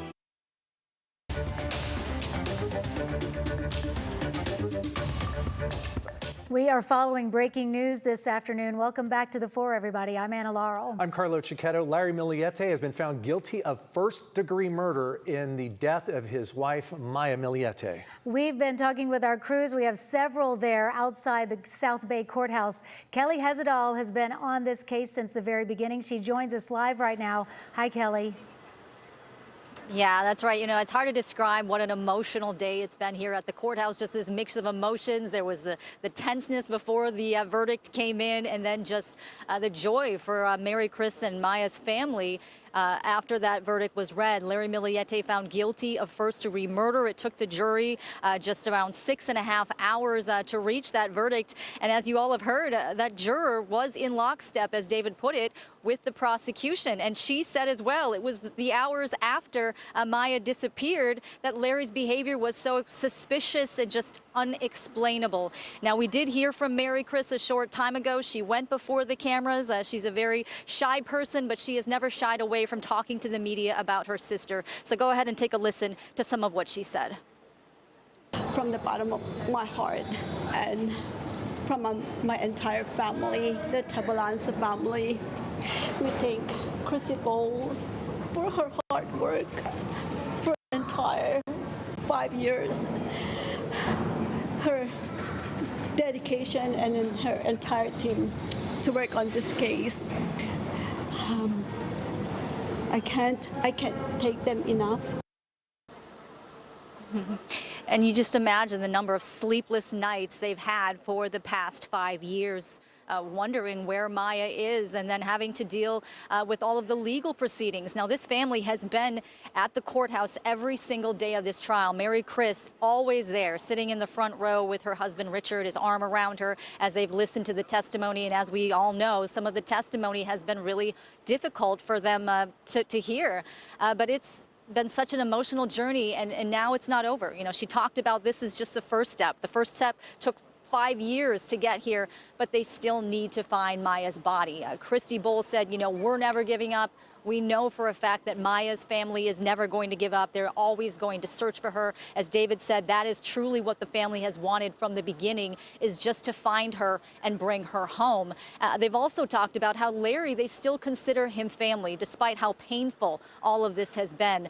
They still look at him as family because they have the 3 children now, the Millete children, that they're caring for, and they're not going to stop them, I'm sure, from seeing their father or to keep that part of the family out of their lives. But is it going to be complicated? Yes. Is it going to be difficult? Absolutely. Painful? Sure. And I mean, these kids are getting older. The oldest now 15 years old. I'm told she's on social media. She sees some of this stuff. So yeah, these are going to be some tough conversations going forward for this family. Yeah, we've talked about that. Like you talked about, you were inside the courtroom, or inside the courthouse when the verdict was read. And so there were even cheers outside, but it's not a happy, it's complicated what you're talking about. This isn't joyous happiness, it's relief that they feel like but even her sister said, justice a little bit has been served because we still don't know where Maya is. Yeah, absolutely. And yeah, that scene outside the courtroom, I mean, there was first this silence and then people started coming out and there was this big, huge crowd kind of gathered around the doors and people just started cheering so loudly. You know, Mary Chris is coming out, everybody's hugging her. Richard's coming out, everybody's hugging. Christy Bowles walking out. She's got the tears in her eyes, making her way through the crowd as people started chanting her name. But it was absolutely just an emotional scene to see. And again, such a mixture of emotions here at the courthouse today. Yeah, Deputy DA Christy Bowles was almost vibrating with energy and relief when she was in front of that microphone. You can only imagine the burden she's had getting there and the relief today of this verdict. Kelly Essedal will be checking back with you again in later editions, I think, but for now we're going to move on to Jenny Day. That's right. This is a trial years in the making. Maya disappeared 5 years ago, and the trial itself has lasted for nearly 8 weeks. So Jenny Day has been outside. Jenny, you spoke with a juror earlier, and now this woman has been also in the courtroom with you guys. Yeah, a lot of us have just been here for now 2 months to sit through this trial and take in the emotional testimony. And I mean, it's just been a lot. So Mary Alice Haas, you lived right down the street from the Millietes. You have been following this case for 5 years and 6 months since Maya disappeared. What do you make of the first-degree murder verdict? Just to correct you, I do live in National City, but I do hike the mountain that she was told that she could have went hiking. Yeah. So tell me, though, you've been in court every single day, basically, throughout this trial for the majority of it, listening to the testimony. What did you make of it? It was a fabulous case. The prosecution did a great job. Their closing was amazing, really tied it all up. I appreciate closings. The jurors, I really enjoyed. I didn't always get to be in the courtroom, but I would go in overflow sometimes. But for the times that I got to go in the courtroom, I was very curious of watching the juries, and they were great. The jurors were very composed, and they did not show any cards, and I'm very pleased with their verdict. And coming up tonight at 5, you will hear from one of those jurors. They deliberated for less than 6 hours. They did not have to agree on how Maya may have been killed. Again, prosecutors pointed to loud bangs heard on neighborhood surveillance. They also said that hemlock, a poisonous plant, was found in a small vial in the Millete home. They did not, though, have to agree on how she may have died. They just had to agree that it was premeditated, that Larry had planned this on January 7th, 2021. So what for you listening in on this trial? You know, again, it was so much circumstantial evidence, but it was mounting. Yes. Well, also being in the courtroom and seeing all the binders of the spell casting and the texts that they had, the texts for me were pretty crucial, basically from him to his boss, saying I'm about to lose it on the day that she goes disappearing. And then how do you leave for 12 hours? And then he said that first he said he was at work, then he said that he went to the beach, and then he said that his phone died. When they powered it up, it had 80%. So there was just too many discrepancies in his his testimony or his, you know, not his personal, but what Mrs. Bowles put out there. Yeah, no, absolutely. Though again, Larry said that he had that his phone had died, but they had proof that it had been turned off at more than 80%. Again, for 12 hours the very day after she disappeared. I want to keep the focus on Maya. Again, this is a mom of 3, a lover of the desert. We heard so much about her love of Jeeps, and she was just getting into this hobby, and a hard worker. And, you know, I think that in her family, so many people from her family. Again, it was just a sea of green here, Maya's favorite color here at the courthouse. But, you know, let's keep the focus on her and just what stood out for you that she never would have left her family. And, you know, defense said that she could have jumped the backyard fence and walked down a drainage ditch, but she did not have clothes packed. She did not have, there were nothing pointed to plane tickets. She didn't even have her credit cards on her. Exactly. And I am a mom of 3, and I understand never, especially with her planning her daughter's birthday, which is on my father's birthday. There's no way she was going to leave, and she had no access to the funds. She was out trying to talk about pawning her purses and her watches to get money for the divorce. So why wasn't there any movement in the finances for her to just go disappearing like that? And how was it in the courtroom then when that verdict was announced? The family in tears, embracing each other, just really emotional, and not a lot of emotion from Larry. Exactly. It was so emotional, and for me, very relieving. Even before they even read the verdict, the family was trembling, just trembling, and I was trying to comfort them by putting my hands on their shoulders. This is going to be fine. This is going to be good. And it was exactly what I was hoping for, because I really was worried that they would go with a manslaughter charge. And he's got so much time already served that I felt like he could be out within 10 years. And I just was so worried about that. Well, I really sincerely appreciate your time. Again, a South Bay resident here who has followed the case for a very long time, National City. Mary Alice, thank you for your time. And again, coming up, you will hear from one of those jurors. They said that they took 3 minutes each to go around the room, state what they felt was the strongest in this case, and then they voted by paper, and all had reached a unanimous verdict, again, in under 6 hours of deliberations. Larry Millete, guilty of first-degree murder. Incredible insight there. Jenny Day has been there through this whole trial and all day. Thanks, Jenny. We're going to take a quick break here. We'll be right back with much more.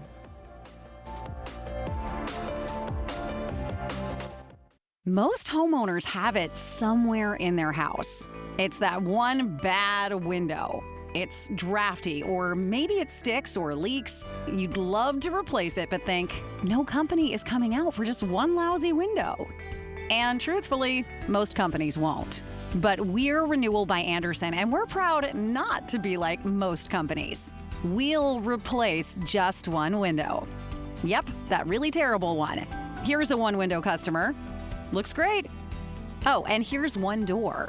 We'll also replace a patio door. And Renewal by Andersen has beautiful entry doors.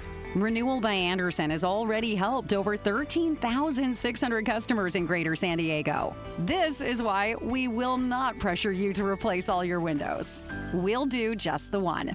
Give us your worst window now and give us a chance to earn your trust. We're so confident in our products, process, and people. We know you'll call us down the road when it's time to replace more windows and doors. Call Renewal by Andersen today for a free window and door diagnosis. Our design consultants, measure techs, certified master installers, and customer service staff are all local. And they're ready to give you the best home improvement experience you've ever had. Call 858-526-3400. In San Diego, we show up for the team, for the people. Singleton Schreiber goes all in on justice, on community, on every case. Proud partners of the Padres, united by purpose. All in, all game, all justice. Call Singleton Schreiber today for a free consultation. Save thousands on the new revolutionary swim spa at a one-time sale. Friday through Sunday. Snapdragon Stadium. Exercise with low impact. Swim the entire year and stay in shape. Teach your kids to swim. Unwind and save thousands. Avoid the expense and maintenance involved with a pool. Swim, exercise, and relax in your new aquatic exercise swim spa. Installation in 1 day only. New 2026 inventory. 18-month interest-free financing. Millions of dollars of inventory must be sold. Snapdragon Stadium. Free admission. Free parking. Call 833-SPA-SALE. Welcome back to our coverage this afternoon. If you're just joining us, a jury this afternoon found Larry Millete guilty of murdering his wife, guilty in the first degree. It only took them about 5-6 hours of deliberations. Our Abby Black is live at the South Bay Courthouse. And Abby, I understood you heard from the prosecutor, Christy Bowles, a little earlier, who we saw her speaking, and you could just feel the nervous energy of relief coming off of her. Yes, Carlo and Anna, we are inside the courthouse right now. We're in this designated area where the media is allowed to interview either the DA, prosecutors, the defense, and any other people who want to interview with the media.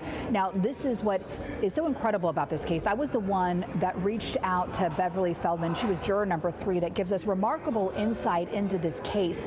And she applauds the prosecution. You know, she says that the prosecution did an incredible job laying out this case, and most of it, they said, was just overwhelming evidence that Larry Millete was the one who killed his wife.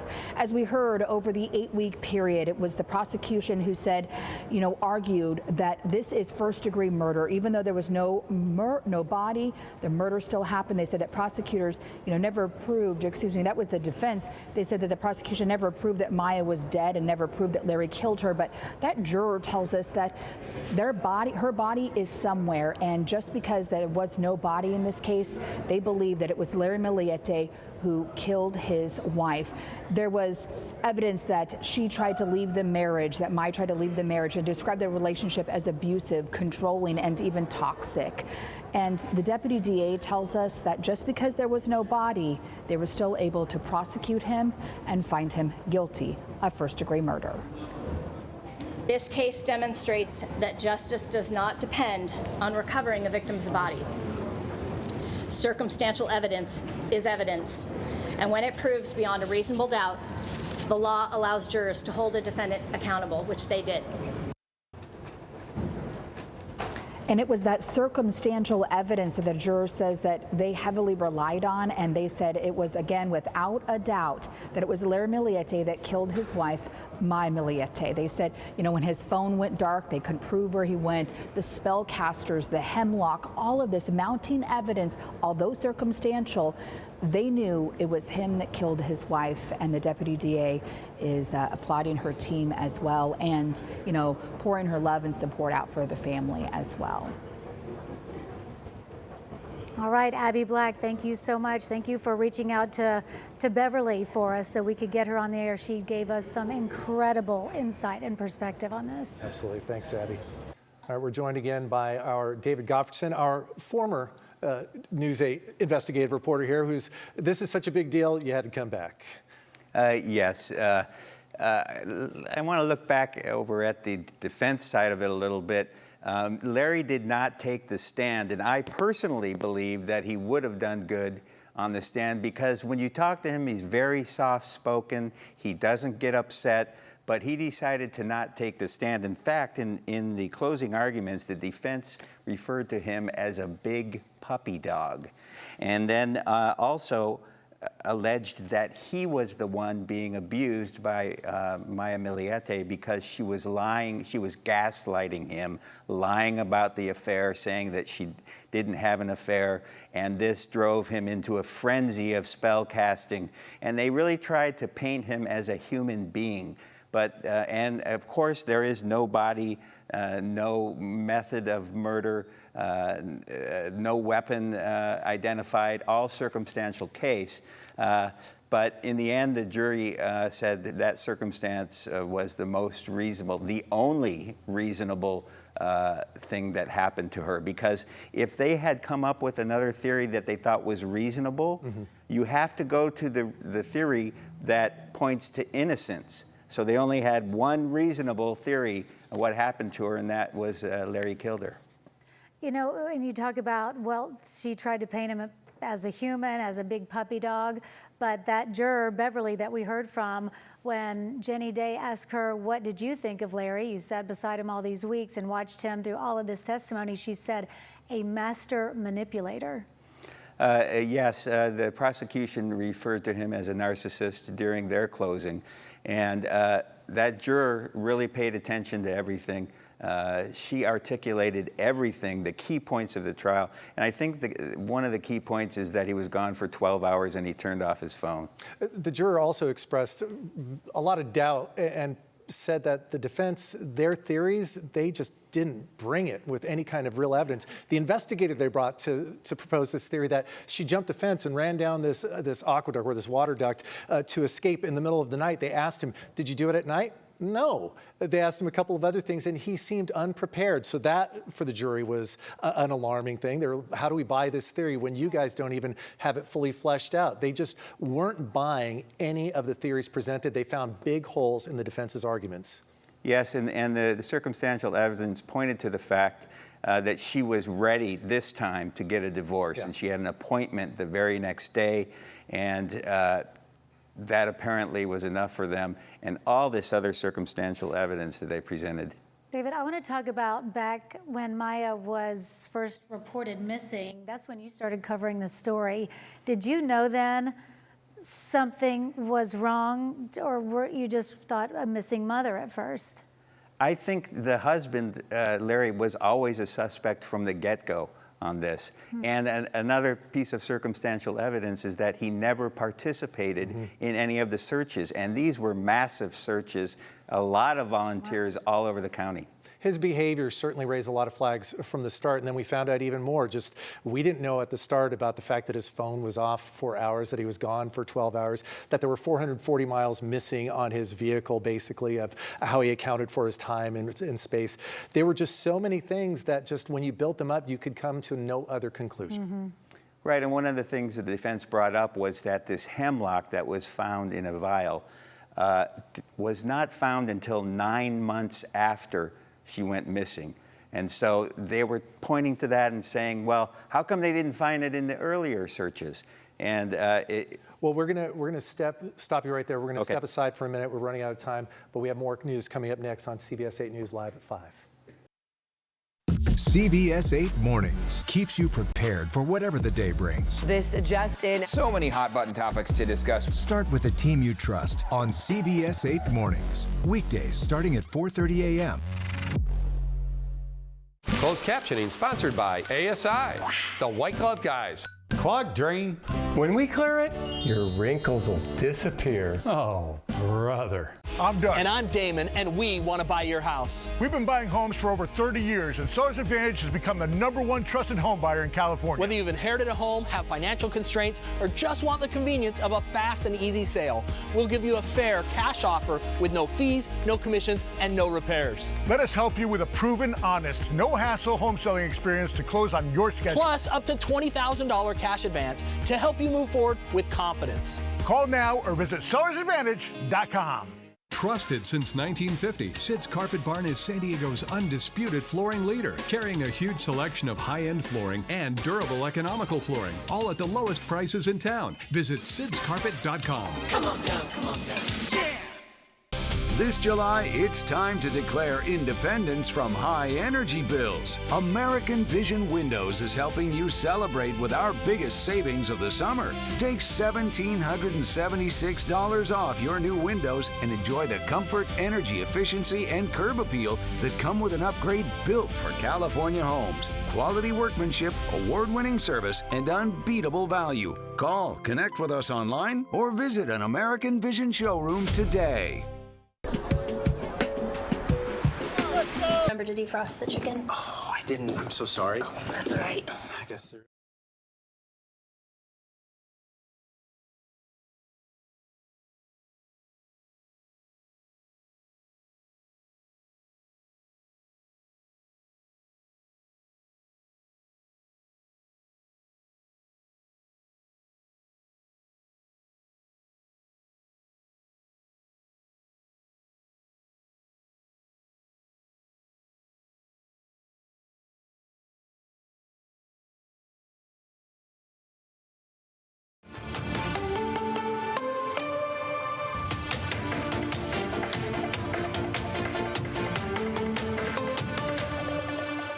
Good evening, and thanks so much for joining us. I'm Anna Laurel. We start with breaking news in the murder trial against Larry Millete.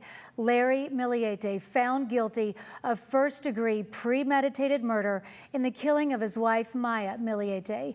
Jurors deliberated for about an hour yesterday before breaking for the night. They were back in the jury room by 9 this morning and had a verdict in just hours. Tonight, we have live team coverage of the decision with Jenny Day, Abby Black, and we start with Kelly Hezedal outside the courthouse. Kelly, you were inside as the verdict was read. Absolutely. And just to describe to you first kind of the chaos that happened before that verdict was read. I mean, it came in around 2:30. We found out a verdict had been reached. So people here in the parking lot just waiting around. Everybody was kind of running around trying to gather people. There were friends of Maya's or Mary Chris's who were out here who didn't know about it. They got Mary Chris on the phone. She was on speakerphone rushing to get here. So once we all assembled inside, you could just feel the tension in the room. And then the moment when it was announced that the jury had found Larry Millete guilty of first-degree murder, it felt like everyone let out just this huge sigh. People in the overflow room, they were crying, hugging, and then they ran upstairs. This crowd of people ran upstairs to the main courtroom where Maya's family was inside, then waited for the family to come out, and they were just cheering. They were hugging. Mary Chris was crying. She was very emotional. She did speak to reporters a short time ago. Take a listen to some of what she said. Justice probably have been served today, but we still have my sister out there.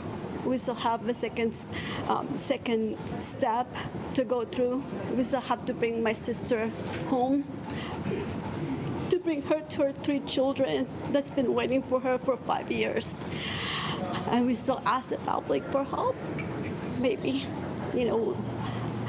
one of these days we can bring her home. And she really talked about the fact that this part was just part one. I mean, it took 5 years to get to this point. You imagine the number of sleepless nights that this family has gone through, the number of days they have traveled to court just to have this moment. But yes, part two, as Mary Chris mentioned, now they are trying still to find Maya's body. They still don't know where she is. And through all of that, that's really what they wanted. They wanted answers. Yes, they wanted justice. Yes, today feels like a sense of justice. But at the end of the day, they just want to know where Maya is so that they can bring her home. Justice for her and to give some closure for her 3 children who are still with Mary Chris now and are living with that family. But you can just imagine the flood of emotions that have been going through their minds, their hearts today. It has certainly been a huge day for this family.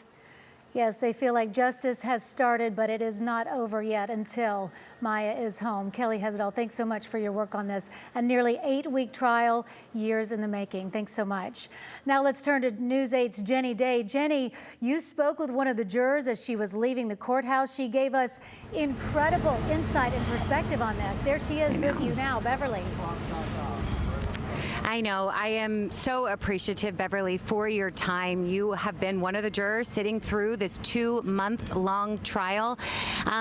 We were saying that your heart was beating out of your chest. This is heavy. This is emotional. We understand that Maya is at the center of all of this. So, yeah, how were deliberations for you? I know that's a loaded question.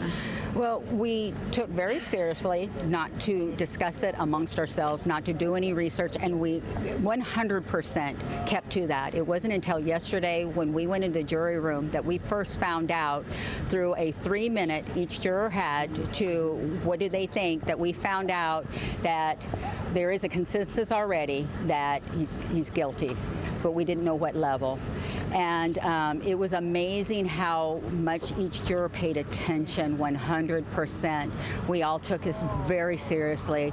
We were all exhausted. We would come in, how are you doing? How's the house going in your chores? Plants are dying, things are not. But this was our #1 priority because we owed it to the defendant to listen and to give it everything we did. It's really been fascinating to see how our judicial system works. Again, 12 strangers choosing the fate of someone. I know the defense repeatedly said, no regrets. You're going to have to live with this. Like, that had to be, weigh on you. And I understand that you all took a vote by paper and really rather quickly was unanimous. Right, because I felt I can live with my decision. I didn't make decisions for Larry Millete. I'm sorry, but I heard the testimony and the witnesses. I was here to judge the evidence and the witness. It wasn't me. I'm part of the system and was asked to come and sit in judgment. I will say, I noticed on the back of his neck, Larry Millete has a tattoo that says, only God can judge me. And I had thought, when I saw that, there's 12 people that's going to be judging you.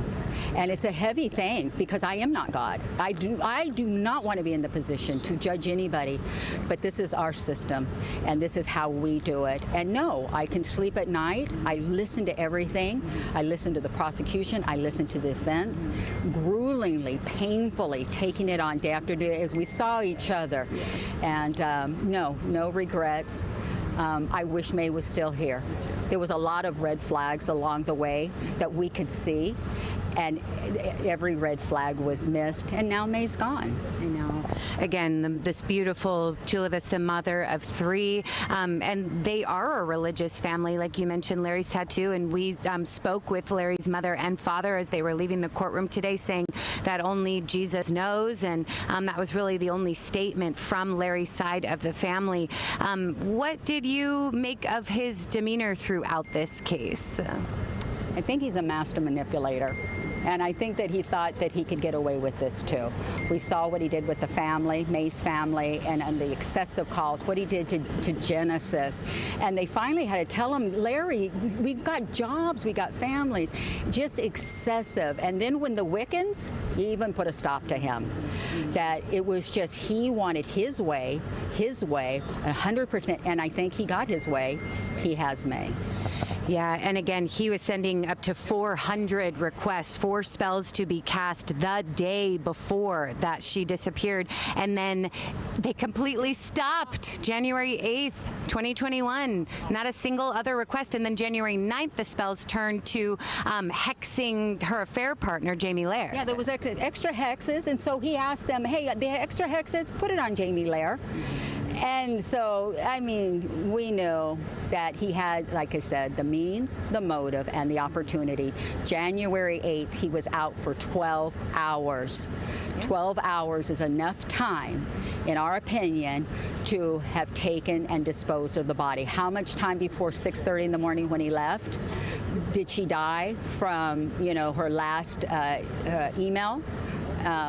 That we don't know exactly when it happened. And you guys did not have to be unanimous on how you believe Maya might have died. Again, prosecution pointed to gunshots. They pointed to hemlock, this poisonous plant, that a small vial of it was found in the home. You didn't have to be in agreement on that. You just had to be in agreement that it was pre-planned. Yes, and that he killed her on purpose, however he did it.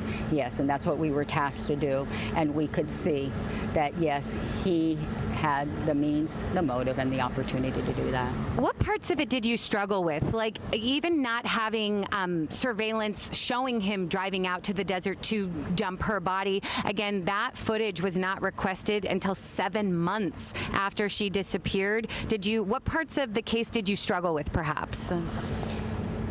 You bring everything back up to the first week in January. It all culminates there. What happened started in COVID in 2020 by March, and people at home, I made the remark to my husband back in Johnstown, Pennsylvania, this COVID is going to intensify in a home. If there's any problem in a home, it's going to intensify. My husband worked at a hospital, director of materials, and he was considered non-essential at the beginning. And I said to my husband, you need to go back to the hospital. I got a vacuum. Yeah. And the nurse and staff, everybody wanted him back because they found out your director of materials against PPE is essential. And so he went back. But my comment to him was that if there's some problems going on in homes, this is going to intensify the problem. So we see intensity in their home of child care, her working from home. Now, she did have to go out to the base and do hers because of her job. She had a great job, a very powerful job. Right. And he was doing his job. They both had very good jobs, But no, it's just, you've got to, it's a culmination. It's the 10,000 puzzle pieces, and it was put on the jury table, and we got it over 8 weeks of testimony, each puzzle piece, and we went in there, and because we had paid so much attention, we were able to put that puzzle together very quickly, and it made people like, how can you do that? How do you do it? Because we paid attention, and we were able to put the whole puzzle together, and we are exhausted. This was exhausting. We wouldn't want to wish this on anybody. Good on you, though. You've done your civic duty. Again, that is how our system works. I saw, again, we were in court together for 2 months, and you guys were taking notes, and you were craning your necks to see certain exhibits of evidence. Is there a witness that sticks out to you? Oh, well, I wanted to hear from Genesis because it's like, and then, oh, she's a pistol. She'd be a good friend of mine, like that girlfriend. Let's just do this when she, but she didn't recognize the red flag. She didn't recognize what Larry, he was out of this world and where he mentally was. And then Mrs. Laird, you know, she was 2 days before she was going to give birth to her daughter. And she wanted to call May. Your husband is calling. She wanted this drama to stop, just stop. And Larry wouldn't stop. And he's give me her phone number. And it wasn't Larry that called her, it was the aunt's phone. And that's how she answered the phone, because she was getting ready to go on a maternity leave, so she answered it, and that's how Larry got to her. He got what he wanted. And so her reaching out to May, that got me that she was so professional, even with all of that. Yeah, and I'll remind you, Genesis Tabalanza is married to Maya's brother, and she testified that Maya told her, if anything were to happen to me, it is Larry. And then I'll back up and talk about Patricia Laird. This is Maya's affair partner. This is now his ex-wife. Just the timeline of that, even, that she was giving birth to their first baby the night that Maya disappeared. I mean, it's all, and she happens to be a sheriff's deputy, and so much of that came into play too. But then they said, you know, the defense kind of suggested that his alibi was not thoroughly investigated. Didn't make anything of that? She had complications. Our understanding is after she gave birth, and he was there in the hospital. We had heard that, well, did you investigate? He said he went out and moved the car. And there just wasn't anything they presented to us that would lead us that Jamie or his wife or any other deputy sheriff had anything to do with the disappearance of May.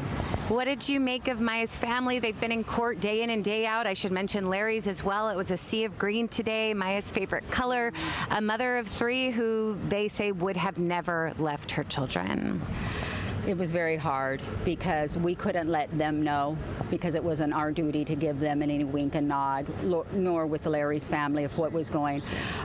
During the first week, I did see them out in the parking lot, and they recognized me and they waved. And it was like I had to go in the next morning to report it to the deputy, because if anybody saw me waving to the family member.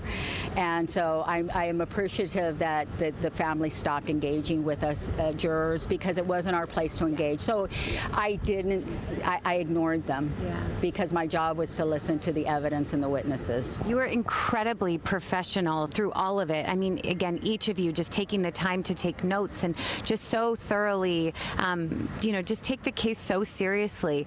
What about the conclusion? Again, Larry's demeanor when the verdict was read. The sentencing comes next, facing 25 years to life in prison. This is the first I've heard of it. I didn't know what that was.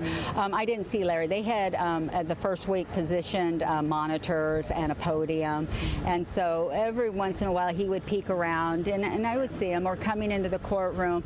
But it was a stoic. It was kind of intimidating, but it wasn't. It was like, we're here to listen to witnesses and evidence. You hang in the balance, true, but it's not about you as a person right now. We've got to hear what has been brought as accusations. And so, no, and I didn't see him when it was read. I watched the judge and listened to the clerk. I wasn't in here for anybody's reaction. We did our job. And this is a no-body case. Again, Maya is presumably still, was missing up until today. So I think that's also a really emotional part of today, is that the family is getting confirmation that 12 strangers do believe that she is dead. That's a heavy part of it as well. Prosecutors do believe that she was buried in the desert, kind of out near the Colorado River, Quartzsite, Yuma-ish area where the family was familiar. Did that have anything to do with your decision that there was no body? Where there was no body, we never saw anything come out of the house. We were convinced she didn't go out of the back fence, the black wrought iron fence. Sure.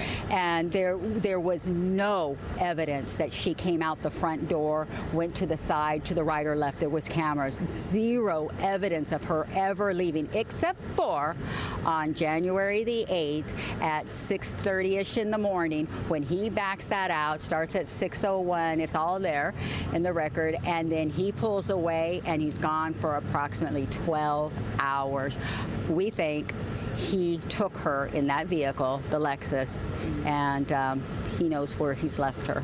So their young son must have been in the car with him that day. No. See, we don't know. We don't know where the children are. It wasn't brought into evidence. And that's another thing. Right. We couldn't say. There was questions we had, but around the table was, we can't ask that question. It's not in evidence. Yeah. Where were the children on the 8th? I don't know. We don't know. Do you believe that it was him dragging her in that surveillance image from the garage? Yeah. The sound that we heard in the court, you heard that, and we listened to that in the jury room. We went back over that. It was possibly what suitcases were missing. She was a very small woman. Did he load it in the suitcase? We figured she didn't go out in the freezer, but did he drag her out? Did he put her on something? That we don't know, and we weren't asked that how did he kill her, and how did he get rid of the body? But he had opportunity. He had the means. He had the strength. He had the vehicle. He was gone the 12 hours, and we never heard of her again since that last sighting on the 7th, and no sign of life to this very day. Yeah. Again, I appreciate your time so much and the thoughtfulness that you put into this case. Any final thoughts? Anything stick out? Does this now stay with you for the rest of your life? No, because I didn't do it. I didn't make those decisions. I'm very sorry that he did. I'm sorry that May couldn't get out sooner. I'm sorry for a lot of the red flags that were missed. But, you're responsible for your choices, and our system works this way in the United States. We have the greatest judicial system around the world. People fled to our country because we are that great, and it worked. And no, I wish I didn't have to be a juror. I wish I didn't have to answer the summons. Sure. But I did. Yeah. And so, no, I wouldn't wish this on anybody, but if you're called to serve, you need to step up and serve, no matter what case you're asked to serve on. Serve. Yeah, did any questions from the jury voir dire stick out to you with how maybe you've been chosen?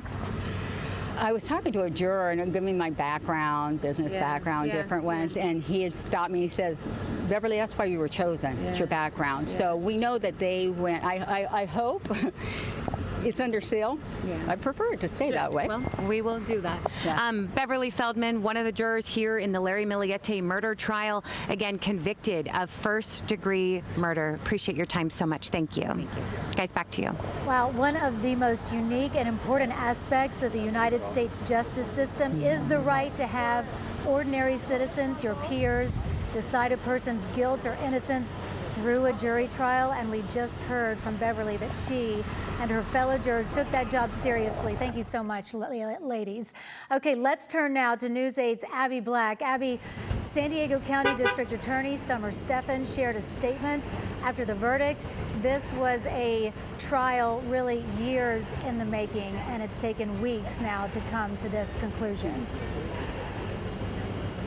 Well, Anna, during this 8-week trial, we were not able to speak with the Deputy DA, Christy Bowles, about laying out this case and what their tactics were at all. But now that the verdict is in and the jury has convicted Larry Millete of first-degree murder for killing his wife, Maya Millete, in January of 2021, we now know and get a little bit more insight, into a victorious day in the sense of may not bring closure. It may not bring Maya back, but it does give them some kind of closure that justice was served. And as you heard juror number 3 talk about with Jenny Day in regards to this overwhelming evidence that proved without a doubt that Larry Millete killed his wife, Maya Millete, you just have to wonder, and not wonder, but you just understand just the time that it takes. You know, this trial was 8 weeks, but they've been working on this case for years, and today was the day that it finally came back. And prosecutors, you know, this is what they argued during this 8-week trial, that she had planned to leave Larry Millete, planned to leave the marriage, and they described the relationship as abusive, controlling, and toxic. They also relied heavily on digital evidence, and that's what you heard the jurors say, including searches for date rape drugs and wife training messages, Millete's communications with online spellcasters, phone records, and surveillance showing that Maya went into the home and never came out. And one major part of the state's case was timing. Maya's phone went dark early on January 8th. Larry's phone was off for roughly 12 hours, and prosecutors pointed to unexplained mileage on the family SUV as part of that timeline. And when we talked to the juror about this case, she says, you know, that was one of the telling things here, is that he went dark. We didn't know where he went. And I said, but there was no body. And she said they know that Maya Millete's body is somewhere, and hopefully one day they will be able to find her. And the prosecution just says, what a day it is today. This case demonstrates that justice does not depend on recovering the victim's body. Circumstantial evidence is evidence, and when it proves beyond a reasonable doubt, the law allows jurors to hold a defendant accountable, which they did. I was also able to talk to juror number 4 about this case, and you could tell that she was just exhausted. She said that she couldn't wait to get back to her life, but she knew just how important this job was to serve on this jury. And I'd asked her again, you know, how were you guys able to vote on this case? And she said it took one vote. The evidence was overwhelming. So we're going to hear from her on News 8 at 5:30 on our free streaming channel on News 8 at 5:30. So we'll hear from her. All right, Abby, thank you so much for your work on this. We will continue our coverage of the guilty verdict in the Larry Millete murder case all night long here on News 8. We'll be right back after this break. CBS 8 Weather Impact is sponsored by Bill Howe Plumbing, Heating and Air. We really gotta fix the furnace.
Really mean?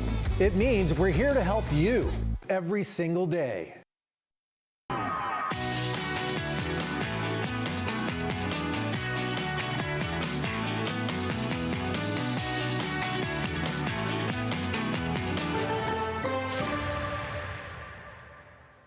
All right, I've been in the studio for a long time on this breaking news, Sean, but your weather camera from looking down from Mount Soledad, it is gorgeous outside, but you said it's dangerously hot in the East Valley. East County deserts, mountains, looking at some very dangerous conditions. And the National Weather Service has definitely ramped that up and extended the excessive heat warning. This is looking from the East County towards the coastline, and tons of sunshine out there. We do have a little bit of a marine layer out in the coastal strip. So we've got an extreme heat warning for the deserts all the way into the Borrego Springs area. We've got a heat advisory for all of the San Diego County mountains and into the foothills. And to the north, they've got, for much of the Los Angeles and Ventura area on up into San Luis Obispo, we have an extreme heat watch. So the entire Southern California dealing with some very hot conditions. This will last through Friday. Now that heat watch will come down later on tonight.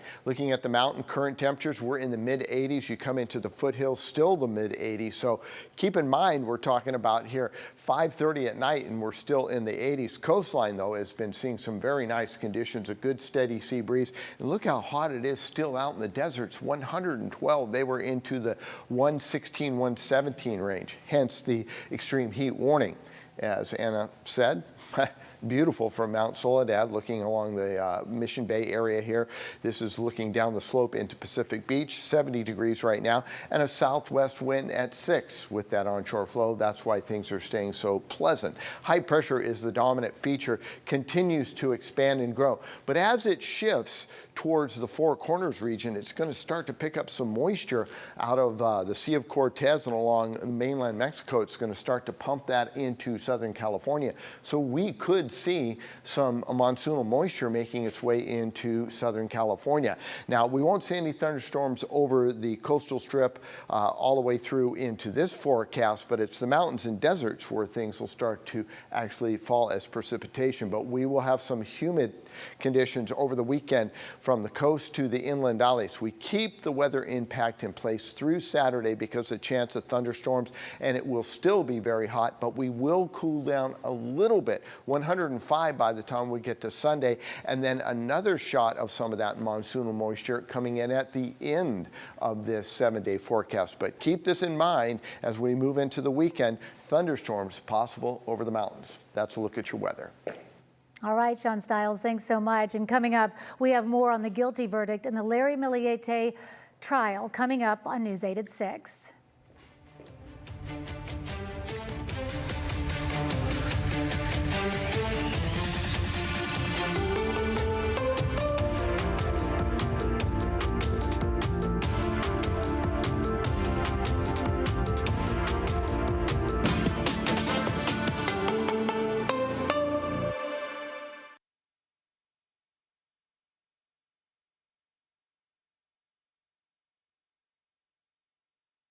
Closed captioning sponsored by ASI, the White Glove Guys. Clogged drain. When we clear it, your wrinkles will disappear. Oh, brother. Adventure starts here, and La Mesa Rec Van has the best prices of the summer on RVs. This used 2024 Thor Delano is discounted over $9,000. La Mesa Rec Van, fueling your journey for over 50 years. In San Diego, we show up for the team, for the people. Singleton Schreiber goes all in on justice, on community, on every case. Proud partners of the Padres, united by purpose. All in, all game, all justice. Call Singleton Schreiber today for a free consultation. The Ortho Mattress 4th of July sale is on now. Take home a queen-size adjustable mattress set for just $1,000. Visit one of our SoCal locations and try out Consumer Reports' top-rated Casper models. Or take home an Ortho mattress for as little as $289. Plus, get 36 months of zero-interest financing. Visit any of our Southern California locations to try before you buy, or shop online. The Ortho Mattress 4th of July sale is on now. Ortho Mattress. Save thousands on the new revolutionary swim spa at a one-time sale. Friday through Sunday. Snapdragon Stadium. Exercise with low impact. Swim the entire year and stay in shape. Teach your kids to swim. Unwind and save thousands. Avoid the expense and maintenance involved with a pool. Swim, exercise, and relax in your new aquatic exercise swim spa. Installation in 1 day only. New 2026 inventory. 18-month interest-free financing. Millions of dollars of inventory must be sold. Snapdragon Stadium. Free admission. Free parking. Call 833-SPA-SALE. The Barnes firm has years of experience handling thousands of car crash cases. We will give you the support you need and help to get the best result possible. Barnes firm. Injury attorneys. Call 1-800-8-million. Adventure starts here, and La Mesa Rec Van has the best prices of the summer on RVs. This 2026 Thor Compass all-wheel drive is discounted over $66,000. La Mesa Rec Van, fueling your journey for over 50 years.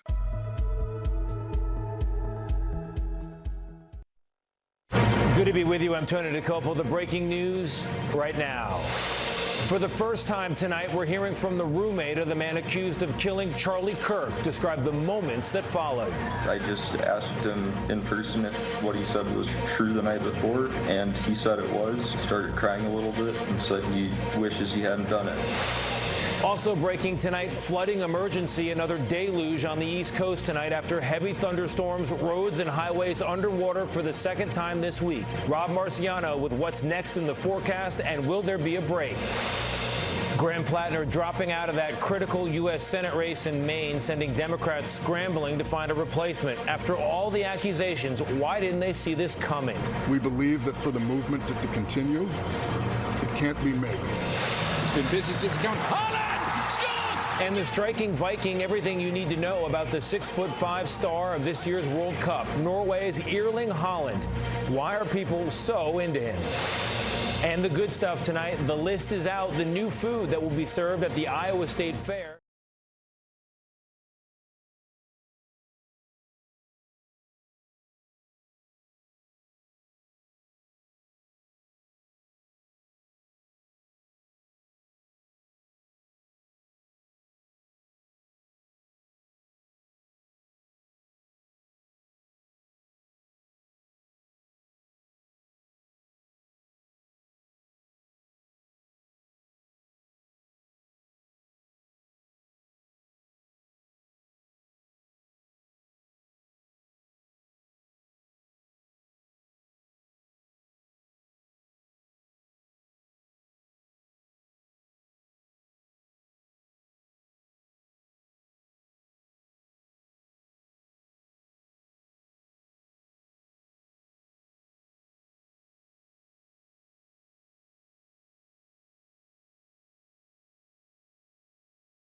So sorrow, sadness. I mean, Mary Chris talked about how this was just the first chapter, the first phase. It took 5 years for them to finally see this day.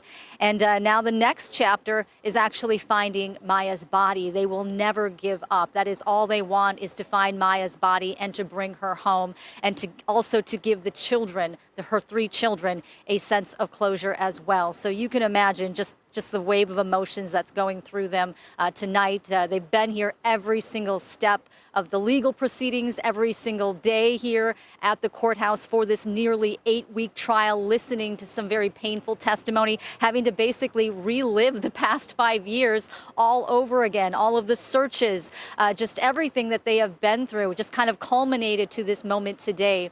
And I think they feel a sense of justice tonight, but certainly there's a mixed bag of emotions, I'm sure, as well. Oh, Stephanie? yeah, years of an emotional roller coaster. You said it, Kelly.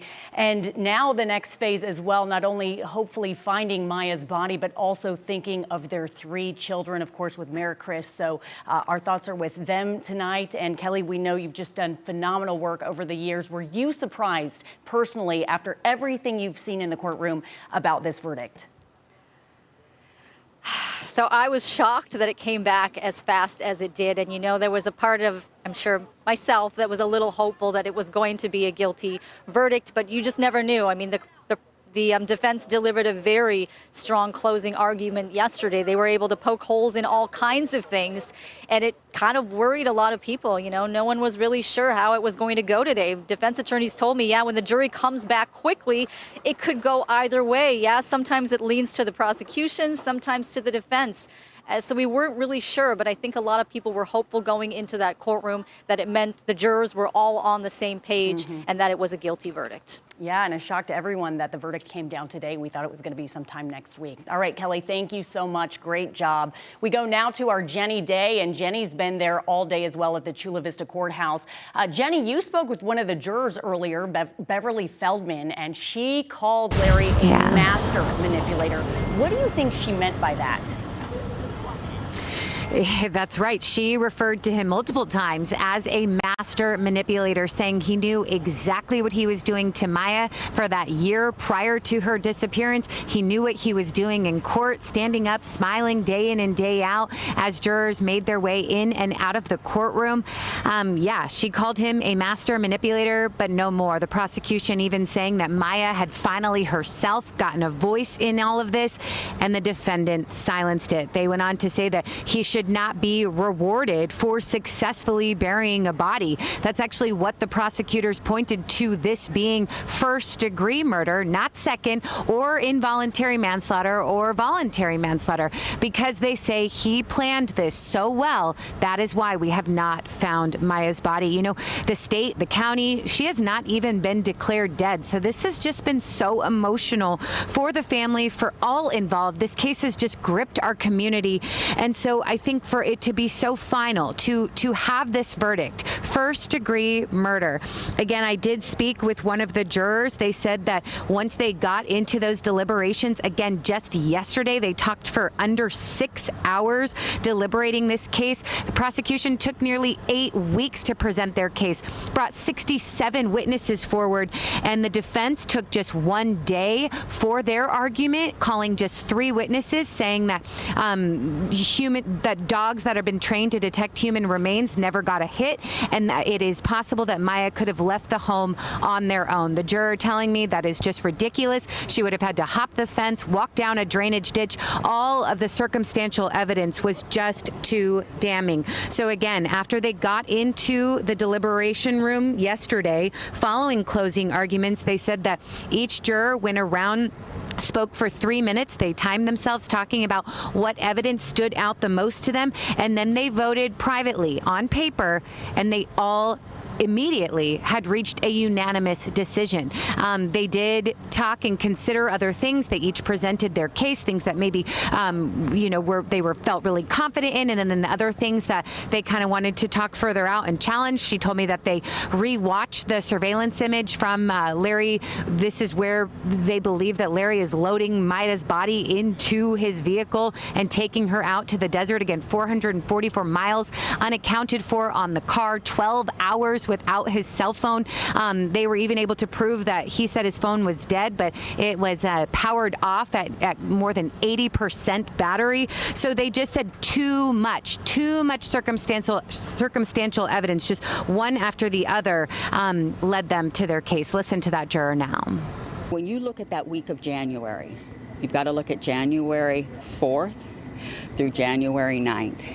When you look at that MMO, the means, the motives, and the opportunity, that is a tight week of things happening, and it was just undisputable. And it's overwhelming evidence of what happened.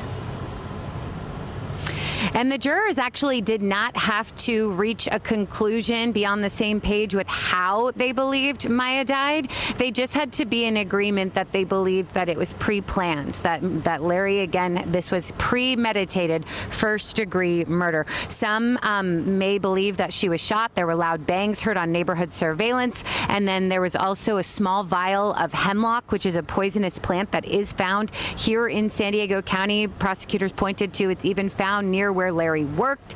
And they are saying that that could have also been possible. There was no blood found in the home. She could have been strangled. Again, sadly, it did not matter how she died. It just mattered that they were all in agreement that Larry was responsible and that it was planned. So again, they could have considered several lesser charges, but they all came back with that unanimous verdict of first-degree murder. Sentencing is kind of the next step in all of this. He is facing 25 years to life. I'll remind you, Maya went missing January 7th, 2021, and Larry was arrested then in October, so about 9 months after she disappeared, and he has been in custody since. So we, of course, will continue to follow this case. The family, has spoke to us, who you heard from earlier. Larry's side has also been here day in and day out. I tried to do an interview with Larry's dad, actually, and all he said was that Jesus knows what happens. They are a religious family. And so, just a really heavy day for our entire community. So many of you perhaps attended a vigil or helped even search for her at one point, but we do have a first-degree guilty on murder charges. Jenny, really quick, if Jenny's still with us, just wanted to ask one quick question. Jenny, do we still have Jenny? All right, Jenny, if you can still hear me. So Beverly, the juror, did say that when they were deliberating that they went over the witness list again and went through all of the facts. Did she say there was one witness that stuck out the most in their mind to help them reach that verdict? Yeah, absolutely. She named two, actually. So Genesis Tabalanza, she is Maya's sister-in-law. She's married to Maya's brother. And she testified that Maya told her, if anything were to happen to me, it is Larry. There was also her own diary entry saying that he was verbally and physically abusive. And I think it was just too much circumstantial evidence. She also pointed to Maya's affair partner, Jamie Laird, now his ex-wife, also testified. And she said that, she was giving birth the very day that Maya disappeared. She was in labor. They talked woman to woman. And anyway, I think it was just too much circumstantial evidence. But she says those two witnesses really stuck out that led them to this verdict. Yeah, both compelling witnesses for sure. All right, Jenny, thank you. Great job. Let's check in now with News 8's Abby Black. And Abby, you also spoke with another juror this afternoon. What did that person tell you? Yeah, Stephanie, I talked to both of those jurors today. Beverly Feldman, she was juror number 3, and I also talked to juror number 4 as well, Leticia, Gutierrez, and she tells me, the overwhelming evidence. She echoed a lot of what Ms. Feldman had said about the evidence that was presented during this case. And when you're talking about a case that's 5 years old and there's no body, the juror says that without a doubt they believe that Larry Millete was the one that killed his wife, Maya Millete, and the mounting evidence just kept stacking and stacking and stacking. Although circumstantial, they said that it was overwhelming. Let's kind of lay out what the prosecution argued during this 8-week trial.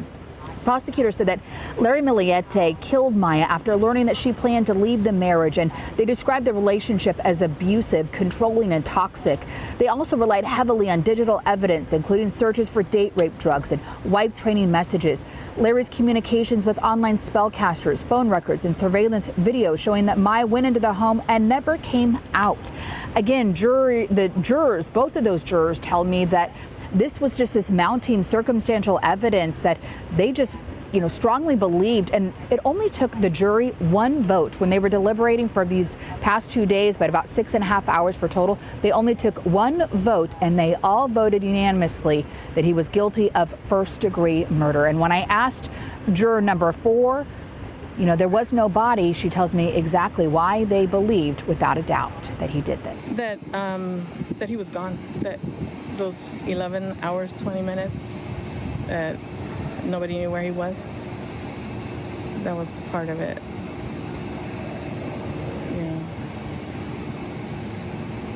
the hemlock. There was a lot of evidence. As you heard from her, circumstantial evidence was still enough to convict Larry Millete, and we talked to the DA after this case, and she says, today is about justice, regardless if there's a body found or not. But as you heard from Kelly, talking to Maya Milliete's family as well, they may have found victory today in the sense of some sense of closure. But the next step here is just trying to find Maya Millete. And Ms. Feldman, that juror number 3, tells us that she knows that Maya Milliete's body is somewhere here on Earth, and one day they hope that they will find her as well.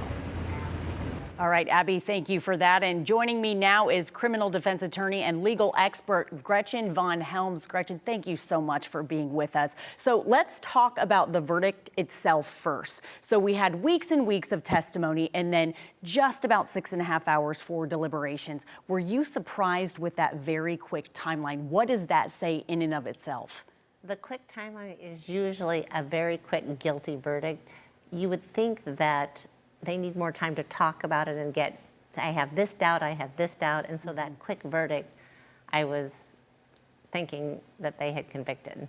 Really? You knew? Okay. And then when you look at the jurors themselves, you have 7 women and 5 men, and they were hand selected. You would think that demographics may play a role in such a high profile case like this, but then it was unanimous in that quickly.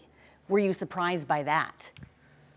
Yes, I was surprised by that because I thought they would talk about it more, and then each juror of all 12, each juror should have said, oh, I think this, I think this, I think this, I think this evidence was strong, I think this evidence was weak, for example. That's what jurors are supposed to do. They're supposed to deliberate. And this quick verdict indicated that, it was not going to be good for Mr. Millete. Yeah, it didn't matter, man or woman, any age, they all came to that same conclusion. And then Beverly Feldman, we keep saying her name, she was one of the jurors who spoke at length with our reporters there at the courthouse. She called Larry a master manipulator, and one of the things our reporters said, of course there were no cameras allowed in the courtroom over the weeks of this trial, so we couldn't see this happening, but our reporters would come back during their live reports after court each day, and they would tell us that Larry kept really strong eye contact with all the jurors, almost saying, hey, this is personal, I'm a human being, take mercy on me, trying to connect with the jurors. And Beverly, one of the jurors, called him out on that. Do you think that she saw right through that, and maybe the jurors saw what he was trying to do as well? Well, he had the mask on, I believe, throughout the case. And so I think the mask might have affected, his ability to connect with the jurors. Because if you just see the eyes and you have the mask on, it's very difficult to form that connection. In other cases, have you seen someone who ends up being guilty connect with jurors in that way and that possibly swaying? I have not seen it. So jurors they look around the courtroom and they focus on the evidence, and this is what they're supposed to do, and they're supposed to leave emotions, biases, prejudices out of the equation, and they're just supposed to focus on the evidence, and if they think there is a reasonable doubt or if there's overwhelming evidence. And in this case, they thought there was overwhelming evidence. Okay, so let's talk about the evidence more. You've got no body, you have no murder weapon, no mention of how there was a murder. So what key piece of even circumstantial evidence do you think pushed this over to the first-degree murder verdict? Well, juror number 3 basically articulated so that he didn't participate in searching for her, that he didn't contact his spellcasters after the fact, that he was gone for 12 hours and had shut his phone off, that her phone was shut off. And if she had left, she would probably be on her phone. So let's say she disappeared with boyfriend number 3. That was kind of the defense's take on it. Then there would have been phone activity from that phone of hers. So there was a lot of talk as well about Larry's just overall demeanor after Maya went missing, some odd behavior, but it's not illegal to act weird, right? It's not. So if that was not a key piece of evidence, do you think the digital trail itself really played a role? I do. The digital trail speaks volumes because there has been cases when people turn their phone off, and if they have it on all the time and they're always using it, why is it off? And so the jurors are allowed to think about that. And where did he go? So he turned it off so he couldn't be tracked. Because when you have a phone, it tracks you off the different cell phone towers. So it's because your phone is always there to receive a call. And so the cell phone towers can track exactly where you go. Now, what piece of evidence before that do you think really led the jurors to this was premeditated? It's difficult to say what they thought. I know juror number 3 spoke at length about what the jurors believed, and they thought that, you know, he had not, that he was an abusive husband, that it was a toxic relationship, that she wanted to leave, and the next day she was going to meet with the divorce attorney. And so I think that critical thought about what was happening the very next day, and that then she disappeared, and there was no phone calls to her family, there were no phone calls to her relatives, there was no, the phone activity was dead, basically. Okay, we could talk with you at length. We have time for one more question. So if they do find Maya's body, what happens or anything legally to that? Does that change anything? No, he was convicted of first-degree murder. And so if they find her body and they find that she was, you know, disposed of, there's nothing more they can add to him, to his sentence. Just final justice for the family then. Okay, Gretchen, thank you so much. We will see you again at 7 to be more in depth with this case. Thank you. All right, and you can watch all of our Millete coverage anytime right here on our free CBS 8 Plus app. And tonight at 7, as I just mentioned, we will be back with an entire newscast dedicated to breaking down this verdict. We'll be right back with a look at our local forecast.